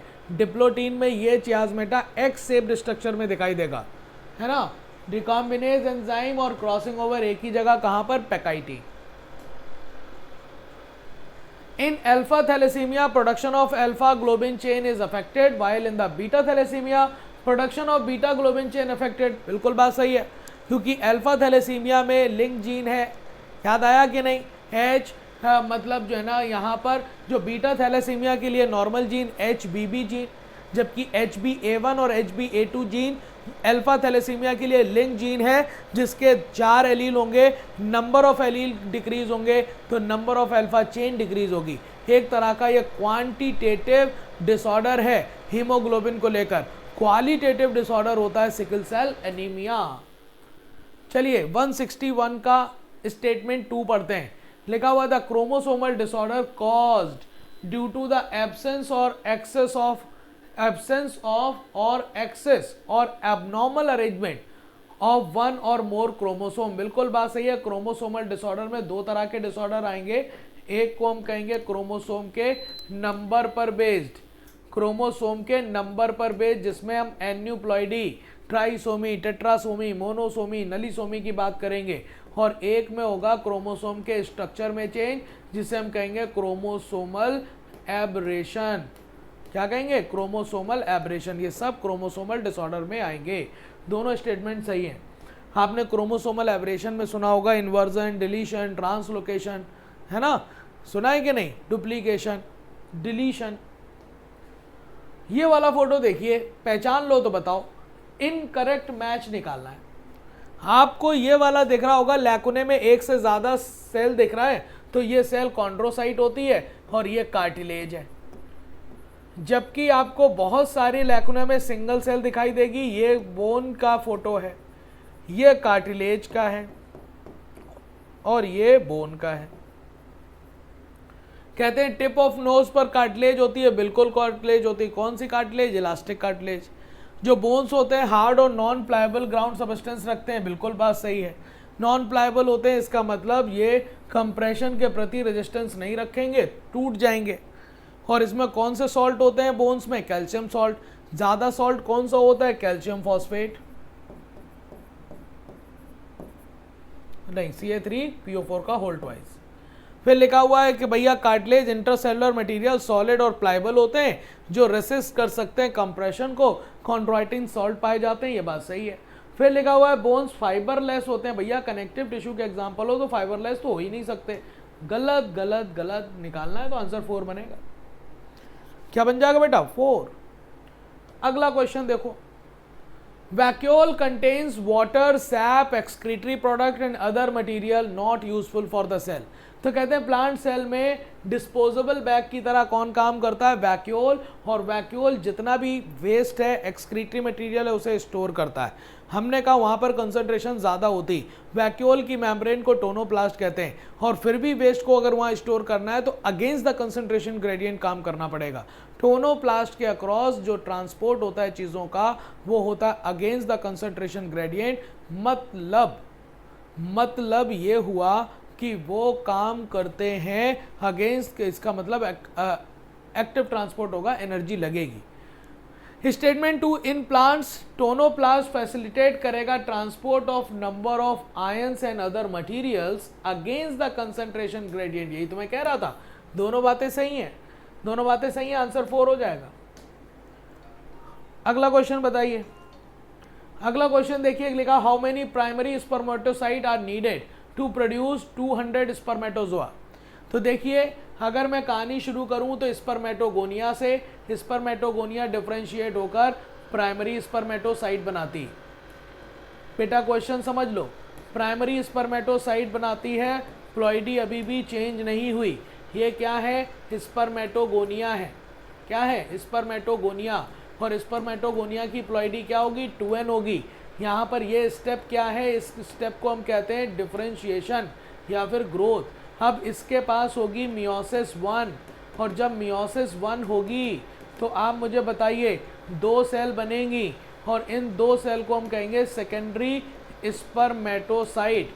और सेकेंडरी स्पर्मेटोसाइट चूंकि मियोसिस 1 से बनी है तो प्लॉइडी हाफ, और फिर इनमें होगी मियोसिस सेकेंड, बनेगा स्पर्मेटेड। क्या बनेंगे? स्पर्मेटेड, और ये होगी मियोसिस सेकेंड। प्लॉइडी बताइए तो प्लॉइडी n ही होगी, और फिर ये बदल जाएंगे स्पर्मियोजेनेसिस के जरिए स्पर्मेटोजोआ में। तो कहते हैं कि एक प्राइमरी स्पर्मेटोसाइट से कितने स्पर्मेटोजोआ बने? कितने स्पर्मेटोजोआ बने? तो स्पर्मेटोजोआ तो एक प्राइमरी स्पर्मेटोसाइट से 4 बन रहे हैं। बनाने कितने हैं मुझे स्पर्मेटोजोआ? 200। तो 200 में से कितने चाहिए आपके पास प्राइमरी स्पर्मेटोसाइट? डिवाइड करो 4 से, जवाब क्या आएगा? 50। लो, आंसर क्या हो गया? 50। ठीक है,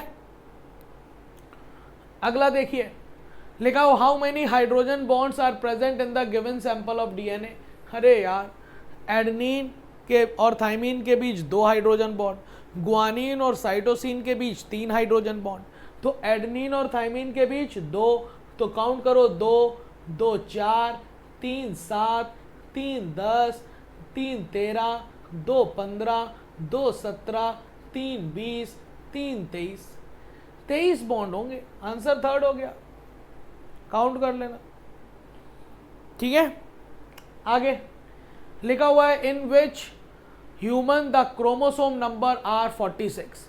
46 नंबर क्रोमोसोम किसमें होंगे? Colour blind women. अरे यार, कलर ब्लाइंडनेस जो है ना वो जेनेटिक डिसऑर्डर है, जीन लेवल का चेंज है, उसमें क्रोमोसोम का नंबर थोड़ी ना चेंज होता है। इसका मतलब यहाँ पर भी 46 होंगे। कलर ब्लाइंडनेस मेन में भी 46 होंगे।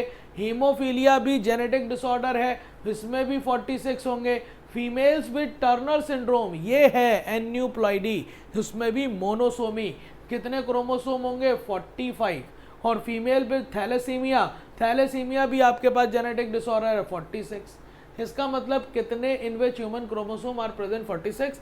तो 46 ए में, बी में, सी में और ई में, ए बी सी ई। आंसर आपके पास क्या बना? सेकेंड। सिर्फ डी ऐसा है जहां पर 46 क्रोमोसोम नहीं होंगे, वहां पर 45 होंगे। रीजन क्या है? मोनोसोमी। मोनोसोमी किसकी? मोनोसोमी किसकी? एक्स क्रोमोसोम की। एक्स क्रोमोसोम एक कम होता है, और जहां टर्नर सिंड्रोम होगा वो फीमेल, देखने की फीमेल होगी, रूडिमेंट्री, उसमें ओवरीज पाए जाएंगे और फेमिनाइन कैरेक्टर कम होंगे। आगे देखिए, लिखा हुआ है sometimes the certain ecological investigation there is no need to know absolute population density।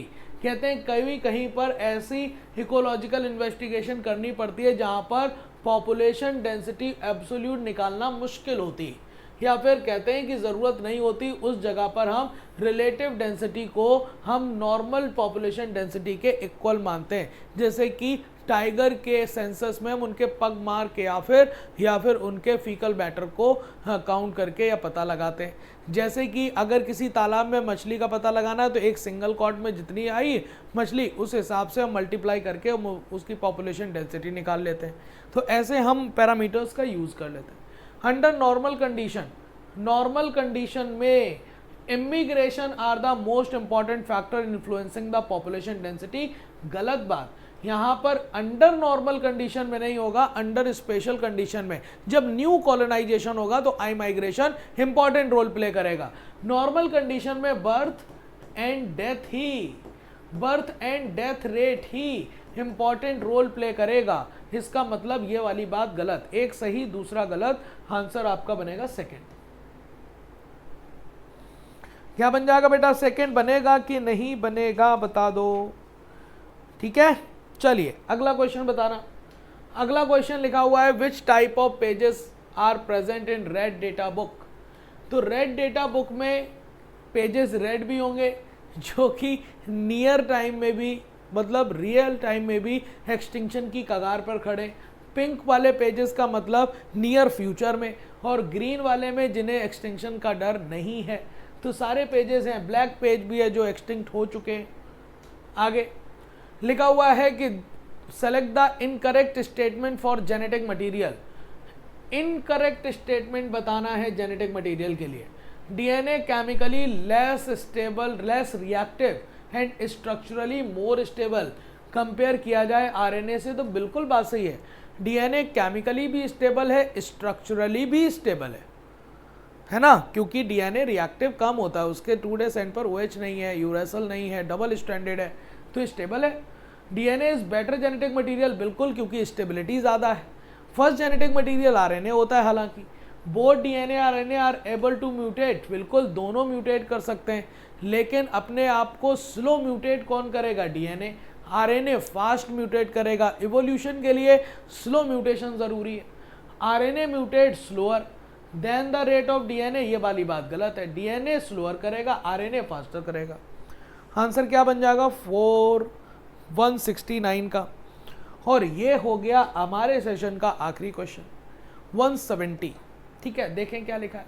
Select the correct option for Hershey and chase का एक्सपेरिमेंट। आपको पता है 1952 में हर्शे और चेज का एक्सपेरिमेंट आया। अनइक्विवोकल प्रूफ है ये, अनइक्विवोकल प्रूफ। इसका मतलब सबने माना कि डीएनए जो होता है वही जेनेटिक मटेरियल है। समझ पाएंगे नहीं? उनके स्टेप में सबसे पहले क्या आता था, infection, blending, centrifugation, radio active element का भी यूज किया। तो बताइए S35 किसके लिए यूज किया, P32 किसके लिए यूज किया। डीएनए को रेडियो एक्टिव करने के लिए P32 और प्रोटीन को रेडियो एक्टिव करने के लिए S35। वायरस का यूज किया, वायरस कौन था, बैक्टीरियोफाज क्या था, और बैक्टीरिया का यूज किया यस, क्योंकि उसी पर इन्फेक्शन कराया। तो इसका मतलब तो सारी चीजें यूज हो गई ना, आंसर तो ऑल हो गया। आंसर 170 का क्या आ जाएगा बेटा, ऑल आ जाएगा। तो ये था आपके पास FST-22।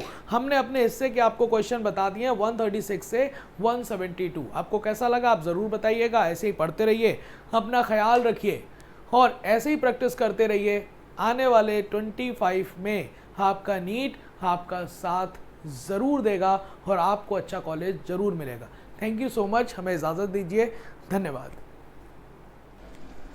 हेलो बच्चों, न्यू लाइट के यूट्यूब चैनल पर आप सभी का स्वागत है प्यारे बच्चों। और मैं विक्रम चक्रवर्ती आज आपके समक्ष लेकर हाजिर हुआ हूँ यूट्यूब पर पेपर डिस्कशन का सेशन। और आज हम लोग का पेपर है FST-22 जो कि 17 नवंबर 2024 को हमारे इंस्टीट्यूट की तरफ से ऑनलाइन ऑफलाइन मोड दोनों पेपर हुआ है। काफ़ी बढ़िया था, आप सबने बढ़ चढ़ के हिस्सा लिया, इसके लिए आप सभी को बहुत धन्यवाद। और सबसे पहले पेपर को डिस्कस करने वाले हमारे सीनियर साथी अलीश सर और शैलेंद्र सर को बहुत बहुत धन्यवाद देना चाहेंगे जिन्होंने पेपर का बखूबी बहुत ही शानदार वेल एक्सप्लेन किया है। Thank you Alish sir, Shailendra sir. और आप क्वेश्चन नंबर 171 से लेकर 200 तक की जर्नी आप लोग मेरे साथ करेंगे। तो प्यारे बच्चों, आपके सामने ये पहला सवाल, आज के सवाल काफ़ी ठीक है, आई होप मैं आपको बहुत कुछ सिखा पाऊंगा। तो पहला सवाल आपके सामने which is not involve meiosis 2। आपको मालूम है कि जब आप मियोसिस की बात करते हो तो एक होता है फर्स्ट और एक होता है सेकेंड। इन दोनों में अपने अपने रेस्पेक्टिव एक विशेष प्रकार की घटनाएं होती हैं। मैं क्या बोल रहा हूँ, मियोसिस को आपने बांटा 1 और 2 में, इन दोनों में एक विशेष प्रकार की घटनाएं होती हैं।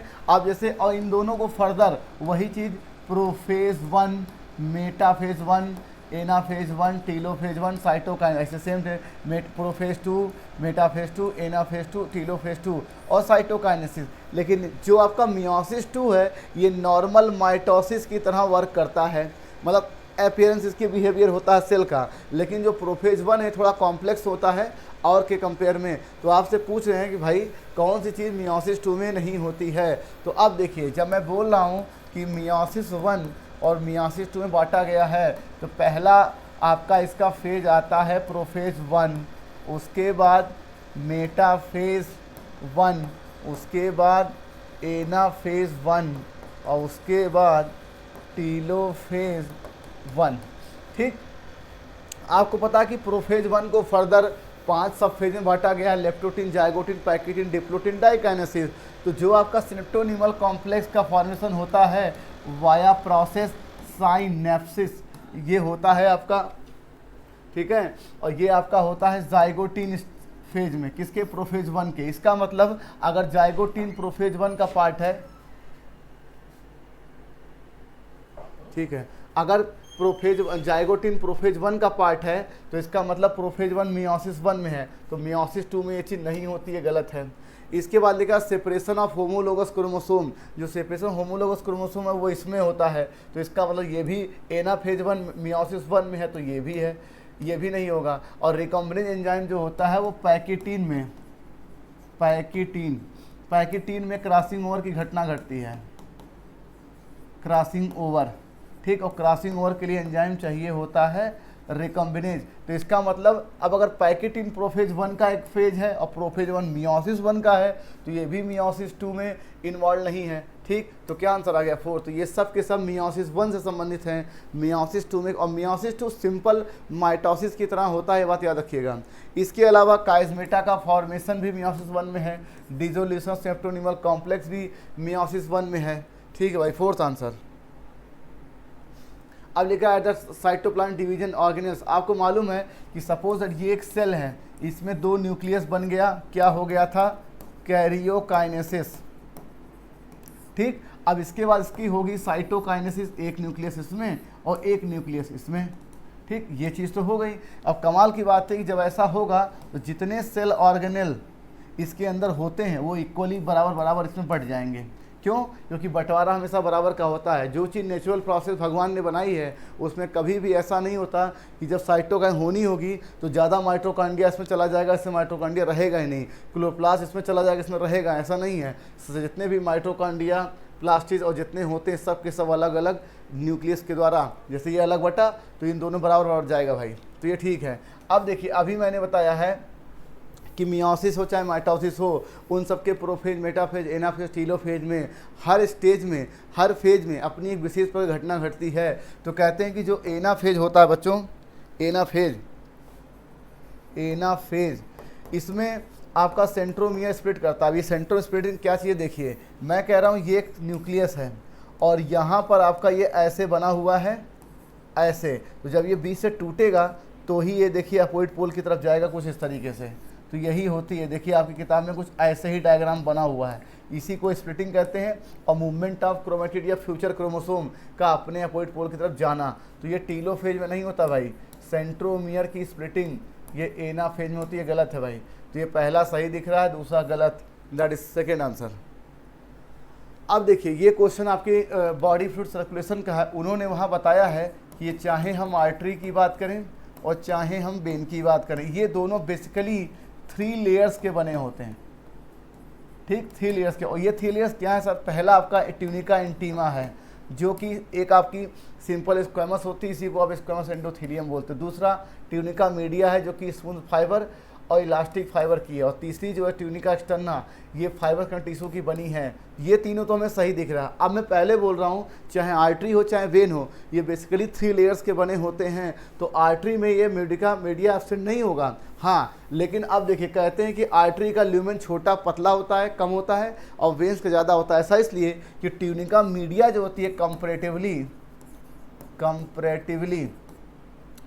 आर्टरी में थिक होती है, आर्टरी में थिक होती है, जिससे आपका ल्यूमेन जो होता है बहुत ही कम रह जाता है, और वेन्स में जो होता है ल्यूमेन थोड़ा बड़ा होता है क्योंकि ये थिन होता है। तो आप किताब में लिखा है कि ट्यूनिका मीडिया जो होती है कंप्लीटली थिन होती है, तो इसका मतलब ये है कि आर्टरी में थिक होती है। और डायग्राम देख करके भी आप समझ सकते हैं। तो ये तीनों लेयर जो होते हैं पाए जाते हैं, और tunica media absent in artery, ये गलत है। अगर यहाँ पे आर्टरी की जगह पर वेन्स लिखा होता तो भी ये गलत होता। फोर्थ आंसर, बात को समझिए। तो tunica intima, tunica externa, tunica media, ये आर्टरी और वेन्स की 3 लेयर्स होती हैं जो अलग अलग चीज़ों की बनी होती है, फाइबर टिश्यू, टिश्यू फाइबर और स्क्वेमस एंडोथेलियम।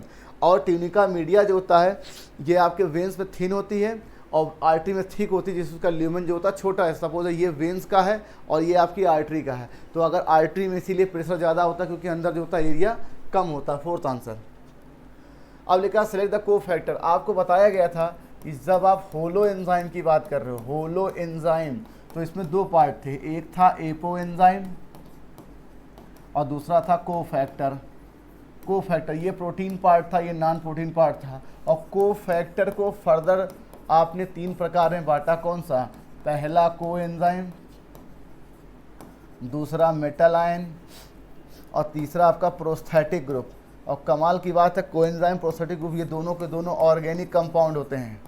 क्या होते हैं ये? Organic compound. ये आपके एपो एंजाइम से लूजली बाउंड होता है, ये प्रोस्थेटिक ग्रुप एपो एंजाइम से टाइटली बाउंड होता है। इसका एग्जांपल आपकी बुक में हिम ग्रुप दिया हुआ है, जो कि परऑक्सीडेज और कैटालेज एंजाइम का प्रोस्थेटिक ग्रुप है। ठीक। और कोएंजाइम तो आप जानते हैं, NAD, NADP, FMN, FAD। और को मेटल आयन क्या है आपकी बुक में दिया है? जिंक +2। किस एंजाइम के लिए? Carboxy peptidase. मतलब कि ये सब के सब को फैक्टर सब हैं भाई। Fourth answer.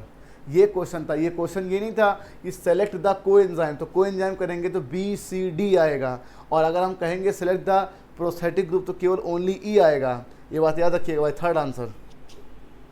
अब लिखा है कि सेदक, आपको पता है कि जब आप ब्रेन की बात करते हैं तो ब्रेन के 3 part, fore brain, mid brain, hind brain, और उसमें फर्दर बहुत सारे पार्ट होते हैं, लेकिन सबके अलग अलग एक स्पेसिफिक कार्य होते हैं। तो ये उसी पर है कि कौन सा काम क्या करता है। कहते हैं प्लीजर और रेज, मतलब आपके सेक्सुअल अट्रैक्शन, एक दूसरे के लिए फीलिंग्स जो होती है वो आपका यही चीज़ है। और कहते हैं भय, गुस्सा, लिम्बिक लोब और हाइपोथैलेमस है। और ऐसे एक स्ट्रक्चर और दिया हुआ है आपका, कौन सा? एमिगडाला और हिपोकैम्पस।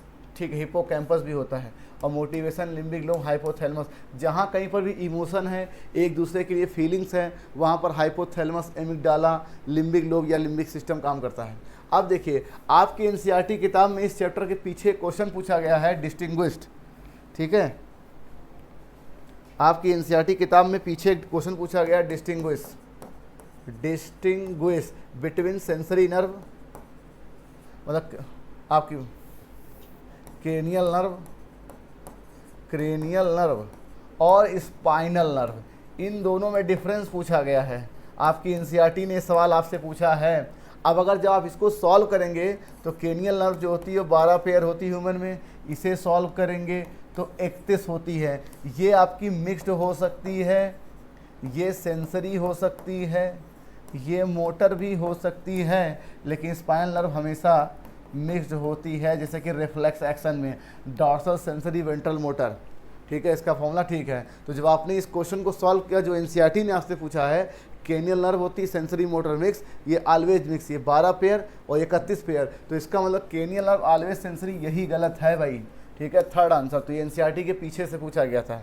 और सेरिब्रम जो है ये major part of human brain होता है, और ये किसका पार्ट है? ये फोर ब्रेन का पार्ट है।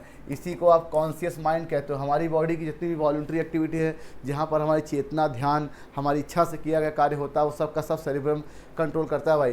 तो थर्ड आंसर। अब देखिए, आपको मालूम था कि जब आपने पढ़ा था फ्लोरल फार्मूला, तो उसमें कुछ सिंबल बताए गए थे। ये किसके लिए था? कोरोला के लिए। एक किसके लिए था?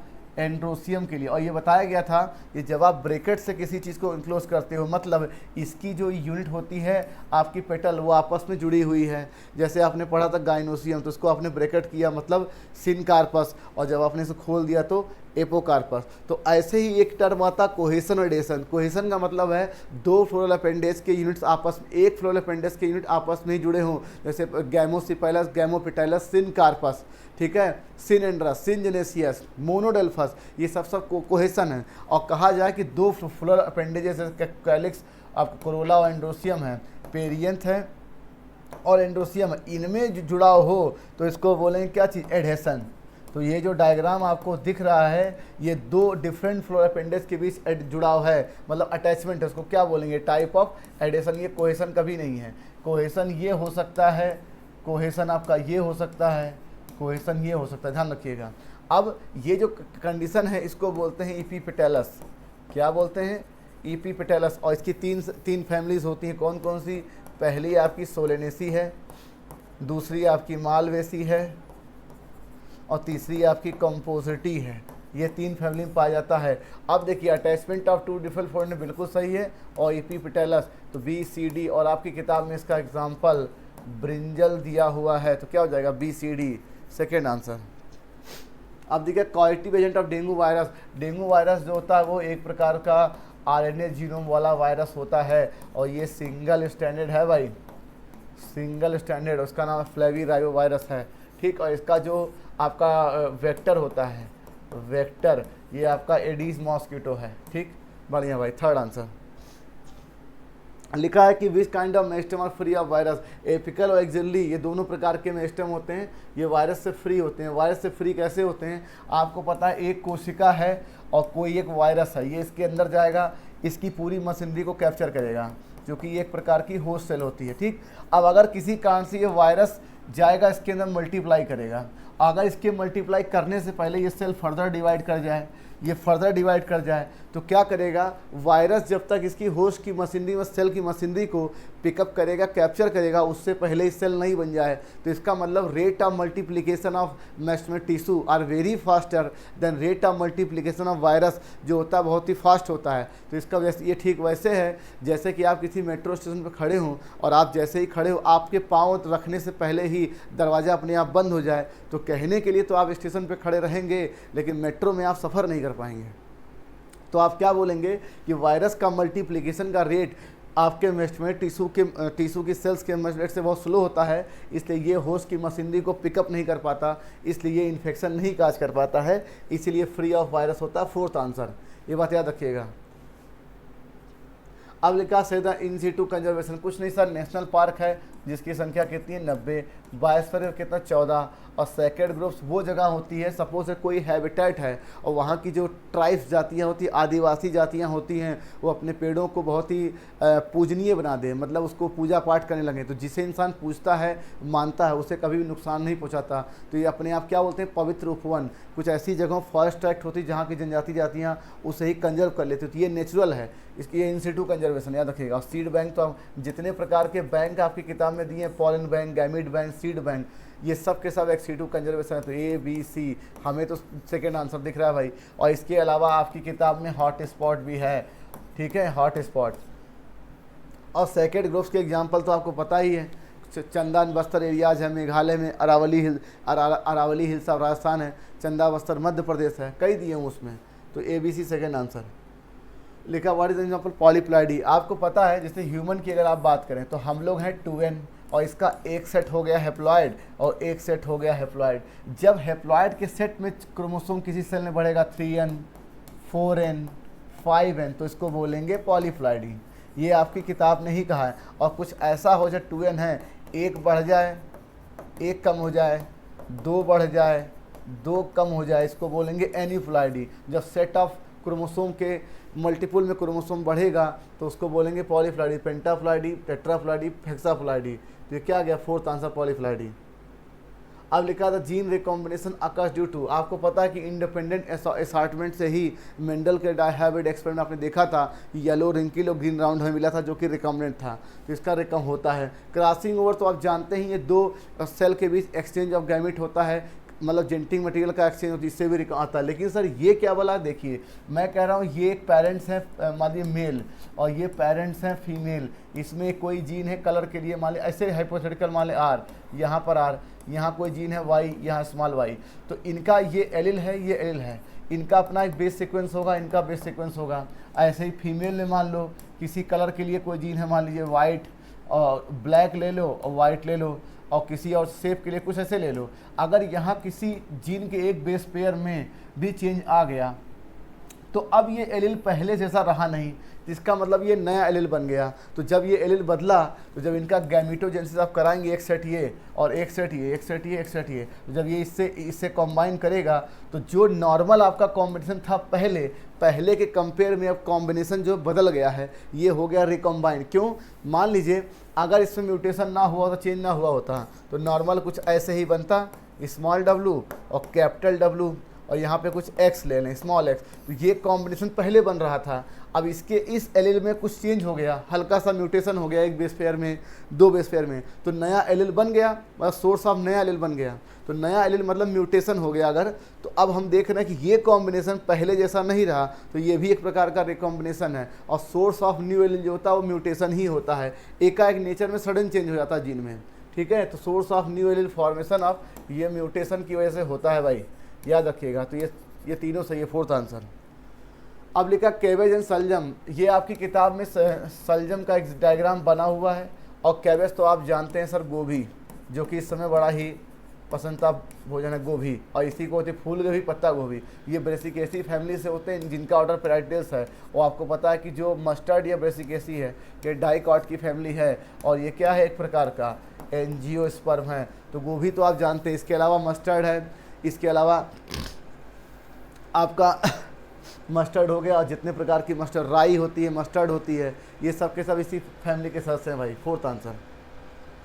अब देख कंपाउंड इपिथीलियम, आपसे बताया गया था कि जब आप इपिथीलियम की बात कर रहे हो, इपिथीलियम और कुछ नहीं, सबसे पहले जब टिश्यू को डिवाइड किया गया बच्चों, सबसे पहले टिश्यू को जब डिवाइड किया गया तो चार प्रकार में बांटा गया, क्या चीज़, इपिथीलियल, कनेक्टिव, मस्कुलर, न्यूरल। और इपिथीलियल को बांटा गया सिंपल कंपाउंड में।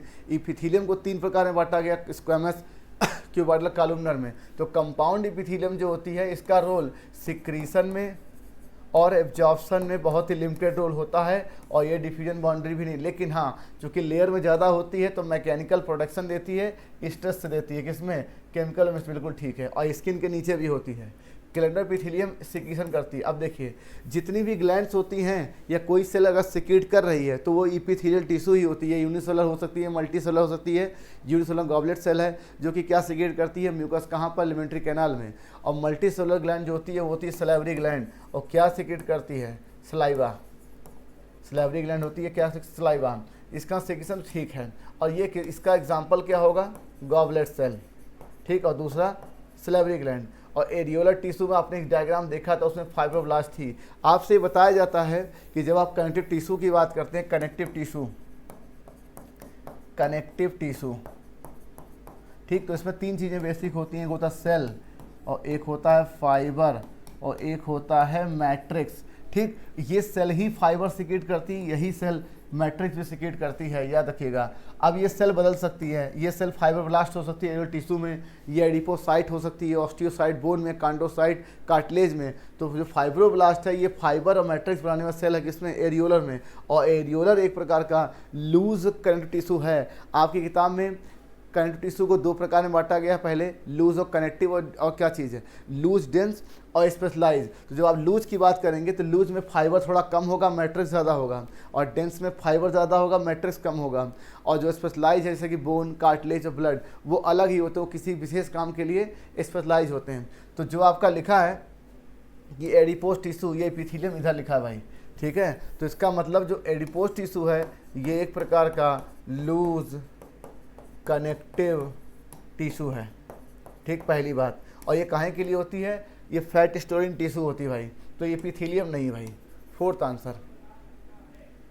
अब देखिए लिखा है कि सीधा कट मैच, कुछ नहीं, अभी जब मैंने आपको बताया है कि सिंपल एपिथेलियम को तीन प्रकार बांटा गया, पहला स्क्वैमस, दूसरा क्यूबॉइडल, और तीसरा आपका कॉलमनर। इनकी शेप होती है फ्लैटेंड शेप होती हैं, ऐसे सेल होती हैं, ये थोड़ा क्यूब लाइक होता है, और ये ऐसे लॉन्ग टाइप होता है, इसका भी न्यूक्लियस बेस पर होता है।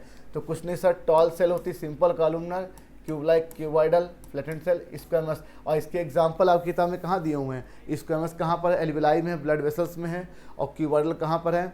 आपके किडनी के नेफ्रॉन में है, जिसमें माइक्रोविलाई होती है पीसीटी में, और ये एब्जॉर्प्शन में हेल्प करता है। और कॉर्नर जो है आपकी इंटरनल ऑर्गन्स में, जैसे कि इंटेस्टाइन में है, स्टमक में है। ठीक है भाई, सब सही है, फोर्थ आंसर। अब देखिए, आपको मालूम है कि जब आप बायोमॉलिक्यूल पढ़े थे तो उसमें कहा गया था कि CO2 और H2O की जब रिएक्शन होती है रिवर्सिबल तो बनती है H2CO3। यहाँ पर एक एंजाइम काम करता है, कार्बोनिक एनहाइड्रेज। अब देखिए, अगर ये एंजाइम ना हो तो ये रिएक्शन 1 घंटे में केवल 200 मॉलिक्यूल बनेगा। और जब एंजाइम होता तो कहते हैं कि 6 लाख मॉलिक्यूल का सैकड़ा 6 लाख मॉलिक्यूल आपके कितने 1 सेकंड में बन जाते हैं। तो कहते हैं फॉर्मेशन ऑफ CO3 कौन करेगा? Carbonic anhydrase. तो ए सेकेंड हो गया, ठीक, ए सेकेंड, ये गया, ये गया। और लिखा, अभी मैंने आपको बताया कि जो हिम ग्रुप था वो परऑक्सीडेज और कैटालाइज एंजाइम में था। काहे के लिए? H2O2 के क्या चीज़? ब्रेकडाउन के लिए। तो breakdown of hydrogen peroxide into water and oxygen, तो क्या हो गया आंसर? हिम ग्रुप, ठीक है। एंथोसाइनिन सेकेंडरी मेटाबोलाइट है, जो कि पिगमेंट की कैटेगरी में आता है। और लिपिड से कहा गया कि इसका मॉलिक्यूलर वेट 1000 डाल्टन से कम होता है, इसलिए नॉट स्ट्रिक्टली मैक्रोमॉलिक्यूल है। तो डी थर्ड। तो भाई ए second, B first, C fourth, D third. क्या है आंसर? फर्स्ट। अब आपके प्लांट ग्रोथ में ये बात कही गई थी कि जब आप प्लांट ग्रोथ की बात करते हैं, प्लांट ग्रोथ, और ऐसे ही आपका एनिमल ग्रोथ जो कि लिविंग वर्ड बताया गया, कहा गया कि प्लांट ग्रोथ जो होता है वो थ्रू आउट द लाइफ होता है, रेगुलर होता रहता है, इसी को बोलते हैं ओपन फॉर्म ऑफ ग्रोथ। बिल्कुल ठीक है। एनिमल ग्रोथ में जो होती है एक सर्टेन स्टेज से तो ग्रोथ होती है, लेकिन फिर वो रुक जाती है, लेकिन कुछ टिश्यूज रह जाते हैं सर्टेन जहाँ पर होती है, जैसे स्किन में हीलिंग हो सकती है, घाव बढ़ सकता है, ब्लड सेल्स लगातार बनती रहती हैं, हेयर सेल लगातार बनती रहती हैं, ये कुछ टिश्यू हैं। अगर प्लांट की तरह हम लोगों में ओपन फॉर्म ऑफ ग्रोथ होता तो आज मेरी हाइट कम से कम 20 फीट 25 फीट होती है। हाँ, जैसे पौधा बड़ा हो गया 20 साल 15 साल में, वैसे हम लोग बढ़ रहे होते। तो ओपन फॉर्म ग्रोथ का मतलब ग्रेजुअल रेगुलर होते रहना। अब कहते हैं कि सपोज दैट ये एक पत्ती है जिसे आपने कल सुबह देखा था, और कुछ दिन के बाद आपने देखा ये पत्ती जो है ये इतनी बड़ी हो गई, ठीक। इसका मतलब जब इन दोनों का आप डिफरेंस निकालेंगे सरफेस एरिया का, तो आप इसके ग्रोथ को क्या कर सकते हैं? मिजरेबल हो सकता है। मैंने कहा पॉलन ट्यूब की लंबाई इतनी है, और कुछ दिन के बाद आपने देखा पॉलन लंबाई इतनी होगी, इनके डिफरेंस को आप निकाल सकते हैं, ये मिजरेबल है, तो आप मिजरेबल कर सकते हैं। दूसरी चीज़, जो पौधा है, मान लीजिए पत्ती थी आपकी, ये इतनी बड़ी पत्ती थी, अब ये पत्ती इतनी बड़ी हो गई नेचुरली, तो क्या पत्ती अपनी इच्छा से अपनी मर्जी से वापस छोटी हो सकती है? नहीं। इसका मतलब जो ग्रोथ है वो परमानेंट है। एक बार ये हो गया ऐसा, तो फिर ऐसा नहीं कि अपने में छोटा हो जाए। बरगद का पेड़ बड़ा हो गया तो अपने आप छोटा नहीं हो जाएगा, बात को समझिए। और ये इरिवर्सिबल है, ये वो इतना बड़ी ये नहीं है, तो ये भी ठीक है भाई। अब देखिए लिखा plant growth generally is indeterminate. अब देखिए, आपने किसी बरगद के पेड़ को देखिए ध्यान से, आपने 2 दिन पहले देखा और 1 हफ्ते बाद देख करके आप ये कतई बता नहीं सकते कि किस एंगल से, किस दिशा में और कितना बड़ा कौन सा पत्ता किधर से निकलेगा। मतलब उसकी परिसीमाएं निश्चित नहीं है। अब वो 3D के जैसे पेड़ है तो ये आपका 3 डायमेंशनल है, किधर ग्रोथ होगा, किस तरह से होगा, बड़ा कम होगा, ज़्यादा होगा, ये चीज़ डिटरमाइन नहीं करते, इसलिए बिल्कुल सही है। तो ग्रोथ क्या है? मेजरेबल है, पहली बात, इनडिटर्मिनेट है, इरिवर्सिबल है, परमानेंट इंक्रीज इन साइज है, और ओपन फॉर्म ग्रोथ है, ग्रेजुअल होता है, रेगुलर होता है। तो इसमें सब सही है भाई, और गलत कोई है नहीं। तो क्या आंसर आ गया? नन। तो आप किसी भी पेड़ को देख करके ये डिटरमाइन नहीं कर सकते कि किस एंगल से, किस दिशा में कितना ग्रोथ होगा। बात को समझिए। आप केवल ये कर सकते हैं कि अगर आपने किसी एक पत्ते को या किसी को ऑब्जर्व किया तो 2 दिन के बाद जितना पत्ता दिखा 2 दिन पहले जितना था, उनके डिफरेंस से आप पता लगा लेते हो कि ग्रोथ कितना हुआ है, दैट इज मेजरेबल। अब लिखा हुआ है शेप ऑफ कियास्माटा। अभी मैंने बताया कि ये कियास्माटा जो बना वो डिप्लोटीन में बना। जब आपका सेप्टोनीमल कॉम्प्लेक्स का डिसोल्यूशन होता तो ये बनता कियास्माटा। और ये किस शेप का होता है सर जी? ये तो एक्स शेप्ड होता है, और इसी का होता है टर्मिनलाइजेशन। कब होता है ये? डाइकाइनेसिस में। तो X shaped chiasmata, that is second answer. अब लिखा select the incorrect option for compound neuron. आपको पता है न्यूरॉन जो है किसकी यूनिट है? न्यूरल सिस्टम की या न्यूरल टिश्यू की यूनिट है। ये बात समझ में आ गई। और जब आप न्यूरॉन की बात करेंगे तो हमने एक ऐसा बना दिया, क्या चीज़? सेल बॉडी, और ये बना दिया आपका एक्सॉन, और इस पर हमने इसे डेंड्राइट निकाल दिया, डेंड्राइट्स, ठीक। डेंड्राइट क्या करता है? कोई आपका इम्पल्स मिला, इम्पल्स, तो ये टुवर्ड्स लाती है सेल बॉडी, और यहाँ इसकी प्रोसेसिंग हो करके ये वापस जाती है, इसका मतलब एग्जाम के पास बीच बीच में आपको देखिए ऐसे ऐसे सेल्स होते हैं, ऐसे ऐसे, इसको क्या बोलते हैं, स्वान सेल। स्वान सेल, इनके बीच थोड़ा सा गैप भी होता है, इनको क्या बोलते हैं सर, इनको बोलते हैं नोड्स ऑफ रेनवियर। ठीक, इसका मतलब cell body, dendrite, axon, Schwann cell और उसके माइलिन सीथ, माइलिन सीथ, ठीक, और नोड्स ऑफ रेनवियर, इतने पार्ट आपके न्यूरॉन में जनरली दिखाई पड़ते हैं। आप कह रहे हैं कौन सा कंपोनेंट नहीं है, डेंड्राइट है, निजल ग्यून इसके अंदर होता है, ठीक, न्यूरॉन्स के, और लिखा जेजी सेल। जेजी सेल आपकी कहाँ पाई जाती है, किडनी में, किडनी में पाई जाती है। अब यहाँ पे लिखा सेल बॉडी, सेल बॉडी होती है भाई, तो ये गलत है भाई, थर्ड आंसर, ठीक है, तो ये गलत आंसर लिखा भाई, जेजी सेल किडनी में पाई जाती है और यही आपकी क्या सीक्रेट करती है, renin, and that is third answer. लिखा से the incorrect statement for tracheids के लिए, ये कहा गया कि जब इवोल्यूशन में आपके वाटर वेस्कुलर टिश्यू बना था, वेस्कुलर टिश्यू, तो आपका जाइलम में ट्रैकिड ही सबसे पहले बना था, और ये कहाँ बना था, टेरिडोफाइटा में, ठीक, टेरिडोफाइटा। उसके बाद ये जिम्नोस्पर्म में भी है और उसके बाद ये एंजियोस्पर्म में भी है। तो वो पौधे जिनमें ट्रैकिड्स पाए जाए उनको बोलते हैं ट्रैकियोफाइट। क्या बोलते हैं, ट्रैकियोफाइट। पहली बात, वो पौधे जिनमें ट्रैकिड पाए जाए, ट्रैकियोफाइट। और लेकिन सर ट्रैकियरी एलिमेंट क्या चीज़ है, ट्रैकियरी एलिमेंट, इसमें ट्रैकिड्स भी आएगा और वेसल्स भी आएगा, ठीक है, ट्रैकिड और वेसल्स दोनों आएगा। तो बोलते हैं ट्रैकियोफाइट में आपका वो पौधे जिनमें ट्रैकिड्स पाए जाए, टेरिडोफाइट, जिम्नोस्पर्म, एंजियोस्पर्म। लेकिन ट्रैकियल एलिमेंट की अगर हम बात करेंगे तो ट्रैकिड वेसल्स दोनों आएगा भाई, ठीक।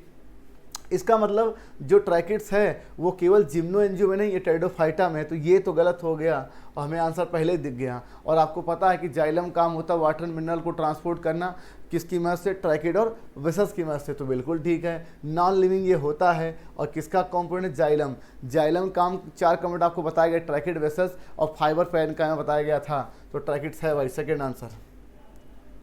लिखा स्किन काइमा, आपको मालूम था कि जब आप सिंपल परमानेंट टिश्यू की आप बात कर रहे थे तो उसमें 3 बताए गए थे। पहला पैरेन्काइमा बताया गया था, पैरेन्काइमा, और दूसरा बताया गया था कोरेन्काइमा, और तीसरा बताया गया था स्केन्काइमा, ठीक। ये दोनों लिविंग है, नॉन लिविंग है, और इसकी पोजीशन बताई गई थी कि सीड कोट ऑफ लेग्यूम्स में है, टी ऑफ लीव्स में है, और कुछ फ्रूट के पल्स में पाया था, जैसे पियर, सपोटा और गुआवा, ठीक है। तो इतना, और फ्रूट वाला ऑफ नट्स में भी है, तो इसका लीव्स ऑफ टी में पाया जाता है। अब देखिए मैं बोल रहा हूँ कि ये नॉन लिविंग है, तो और जितनी भी मेरिस्टेमेटिक सेल या टिश्यू होती है सब की सब लिविंग होती हैं, तो किसी भी मेरिस्टेम में इसके पाए जाने की संभावना बिल्कुल नहीं है। That is first answer. मैं बोल रहा हूँ, मैं ये बोल रहा हूँ कि भाई साहब मैं बोल रहा हूँ कि आपका स्केन्काइमा जो है नॉन लिविंग है, परमानेंट टिश्यू है, और मेरिस्टेमेटिक परमानेंट होता नहीं, तो किसी भी मेरिस्टेम में इसके पाए जाने के चांसेस नहीं है, फर्स्ट आंसर। अब लिखा है फॉलोइंग इन नॉन लिविंग, अभी मैंने बताया कि जो मेरिस्टेमेटिक टिश्यू होती है वो लगातार ग्रेजुअली डिवाइड करती है, और सेल डिवीजन जो होती है किसी लिविंग की प्रॉपर्टी होती है, सेल डिवीजन किसी लिविंग की प्रॉपर्टी है, तो किसी भी कोई भी मेरिस्टेम जो होता कभी भी नॉन लिविंग नहीं होगा। अब देखिए आपसे बताया गया था 2 प्रकार के कॉम्प्लेक्स टिश्यू थे, एक था जाइलम और एक था क्या, फ्लोएम। जाइलम, फ्लोएम, इसके 4 कंपोनेंट थे, इसके भी 4 कंपोनेंट थे। जाइलम का पहला कंपोनेंट ट्रैकिड, दूसरा वेसल, तीसरा फाइबर, चौथा पैरेन्काइमा, और फ्लोएम का पहला component sieve tube element, companion cell, fibre, parenchyma. तो जो जाइलम का कंपोनेंट है वो पैरेन्काइमा लिविंग है, बाकी सब नॉन लिविंग है। फ्लोएम में फाइबर नॉन लिविंग है, बाकी सब लिविंग है। तो आपसे पूछा कौन नॉन लिविंग है, तो फ्लोएम फाइबर क्या हो गया, नॉन लिविंग, और फ्लोएम फाइबर, जाइलम फाइबर दोनों नॉन लिविंग है। अब लिखा set the correct statement for CO2। आपको इतना पता है कि जब आप CO2 H2O का रिएक्शन कराते हो, C6H12O6 ऑक्सीजन और वाटर मिलता है, तो इसका मतलब ये रिएक्टेंट किस में है, फोटोसिंथेसिस में। और आपको पता है कि जब आप ग्लूकोज का ऑक्सीजन के प्रेजेंस में ऑक्सीडेशन होता था तो CO2 और H2O किस में मिलता था, एरोबिक रेस्पिरेशन में। तो यहाँ क्या है, प्रोडक्ट है, मतलब it is a product of aerobic respiration, it reacted in photosynthesis, बिल्कुल ठीक है। और आपको बताया गया था कि CO2 एक प्रकार से फैक्टर भी है और ये मेजर लिमिटिंग फैक्टर, बिल्कुल सही है। एक क्वेश्चन और, फोटोसिंथेसिस में वो कौन से केमिकल हैं जो रिएक्टेंट और फैक्टर दोनों है, कौन से, CO2 और वाटर, बिल्कुल सही है। फोर्थ आंसर लिखा से द इनकट स्टेज C4 प्लांट, कुछ नहीं सर, C4 प्लांट वो होते हैं जिनमें आपका C4 साइकिल चलती है सर। और C4 साइकिल क्या है सर, जब 3 कार्बन वाला कोई कंपाउंड CO2 से जुड़े और पहला स्टेबल प्रोडक्ट OA बनता है, तो इसी कारण इसको C4 साइकिल कहते हैं। आपसे बताया गया था कि C4 प्लांट में 2 प्रकार के सेल्स पाई जाती है, एक होती है मीजोफिल, एक होती है बंडल शीथ। इसमें पहला PEP से जब CO2 फिक्स करता है, कौन से एंजाइम की मदद से, पेप्केज, क्या बनता है सर, OAA, ठीक। और इसके इस फिक्सन के लिए, हर फिक्स के लिए 2 ATP चाहिए होता है। और बंडल शीथ में केल्विन साइकिल तो चलती ही चलती है, जिसमें कि आपका हर CO2 फिक्स के लिए 3 CO2 लिखा। It is respond to height, हाँ, इनका टेम्परेचर ऑप्टिमम हाई होता है, ठीक है, और इनका सेचुरेशन भी हाई रहता है और हायर रेट ऑफ फॉर्म, बिल्कुल सही है। Primary CO2 acceptor 4 carbon molecule नहीं है, ये 3 कार्बन, गलत है। अब लिखा रुबिस्को एंड पेप्केज। अब देखिए मैं कह रहा हूँ इस मीजोफिल सेल में पेप्केज एंजाइम काम करता है और इसमें कौन सा काम करता है, रुबिस्को, ठीक। तो क्या हम कह सकते हैं कि यहाँ पर भी फिक्स होता है, यहाँ पर भी फिक्स होता है, इसमें 2 टाइम्स फिक्सन होता है, इसलिए C4 साइकिल जो होता है, C4 प्लांट मोर एडवांस है C3 प्लांट से। और C4 प्लांट की यील्ड क्यों ज़्यादा है, कि उसमें 2 बार फिक्सन होता है, वाटर लॉस कम करता है। तो हम ये कह सकते हैं कि चाहे रुबिस्को हो चाहे पेप्केज, C4 प्लांट में दोनों के दोनों CO2 फिक्सेशन में शामिल हैं। तो यही वाला आपका गलत। हाँ, यहाँ पर इनकी पोजिशनिंग नहीं बताई गई है, क्यों, पेप्केज मीजोफिल सेल में फिक्स करता है, रुबिस्को बंडल शीथ में फिक्स करता है। सेकेंड आंसर लिखा से the correct statement for skeletal, कुछ नहीं, स्केलेटल ऑर्गन जो प्रिंसिपल हम लोगों में है वो तो किडनी है, लेकिन इसके अलावा लंग्स, लीवर और इसके अलावा स्किन भी कुछ स्केलेटल वेस्टेज को रिमूव करती हैं, बिल्कुल सही, बुक में लिखा था। कहते हैं इसके अलावा स्वीट ग्लैंड स्किन में पाई जाती है और ये क्या एलिमिनेट करती है, बहुत सी सब्सटेंस किसके, अपने सिक्रीशन से, जिसमें आपका आपने देखा होगा उसमें कुछ अमाउंट ऑफ यूरिया भी निकलती है, किताब में लिखा है बात, ठीक है। अब कहते हैं our lungs remove large amount of CO2 और ये यूनिवर्सल वेस्ट प्रोडक्ट है। क्या है ये, यूनिवर्सल वेस्ट प्रोडक्ट है। तो ये तीनों सही है भाई, बुक में बात लिखी है। लिखा से द करेक्ट टर्म हार्मोन, आपकी किताब का पहला पन्ना जब ये चैप्टर शुरू होता है केमिकल कंट्रोल का, उसमें लिखा है कि हार्मोन जो होते हैं ट्रेस अमाउंट में किसी सेल में निकलते हैं और इनका इम्पैक्ट ज़्यादा होता है, ये नॉन न्यूट्रिएंट केमिकल होते हैं। पहला ही सेंटेंस आपका सही है, ठीक। और ये आपसे पूछा गया था कि जब हार्मोन का नेचर आप बताते हो सर, तो पहला बायोगेनिक एमीन्स होता है, दूसरा स्टेरॉयड है, पेप्टाइड है, प्रोटीन है, आइडोथायोनिन्स है। तो इसका मतलब केवल स्टेरॉयडल और प्रोटीनेशियस हार्मोन नहीं होते, और भी नेचर के होते हैं। और चीज़, हार्मोन के हाइपोसिक्रेशन से बीमारी होती है, हाइपर से भी होती है। ये आपकी बुक में जगह जगह पे लिखा है कि हाइपरथायरॉइडम से क्या होता है, ग्वाइटर, और हाइपोथायरॉइड क्रिटिनिज्म होता है, गूंगा बच्चा हो जाता है, बहरा भी हो सकता है हल्का फुल्का, मेंसोसाइकिल डिस्टर्ब हो जाती है। तो हाइपर से दोनों से बीमारी होती है, गलत है। अब देखिए टेस्टिस और ओवरी केवल एंडोक्राइन ग्लैंड क्यों नहीं है, क्योंकि ये प्राइमरी, क्या है, ये प्राइमरी सेक्स ऑर्गन है और ये प्राइमरी सेक्स ऑर्गन है, ठीक। ये प्राइम किसमें, ये मेल में है, ये फीमेल में है, तो केवल एंडोक्राइन ग्लैंड नहीं है ये, तो केवल ओनली ये सही है, दैट इज थर्ड आंसर। अब लिखा set the incorrect statement for skeletal system human, कुछ नहीं, जब आप स्केलेटल सिस्टम की बात कर रहे थे, स्केलेटल सिस्टम, तो सबसे पहले तो 2 प्रकार बांटा गया, कौन, एक्सियल एपेंडिकुलर। तो भाई एक्सियल एपेंडिकुलर बिल्कुल ठीक है। और जब आप एक्सियल की बात कर रहे थे, एक्सियल की, तो उसमें एक टाइप थी स्कल और एक टाइप थी वर्टिब्रल कॉलम या वर्टिब्री कह सकते हैं, इसमें रिब्स भी था, इसमें ईयर ऑसिकल भी था, ठीक, इसमें हाइवाइड बोन भी था।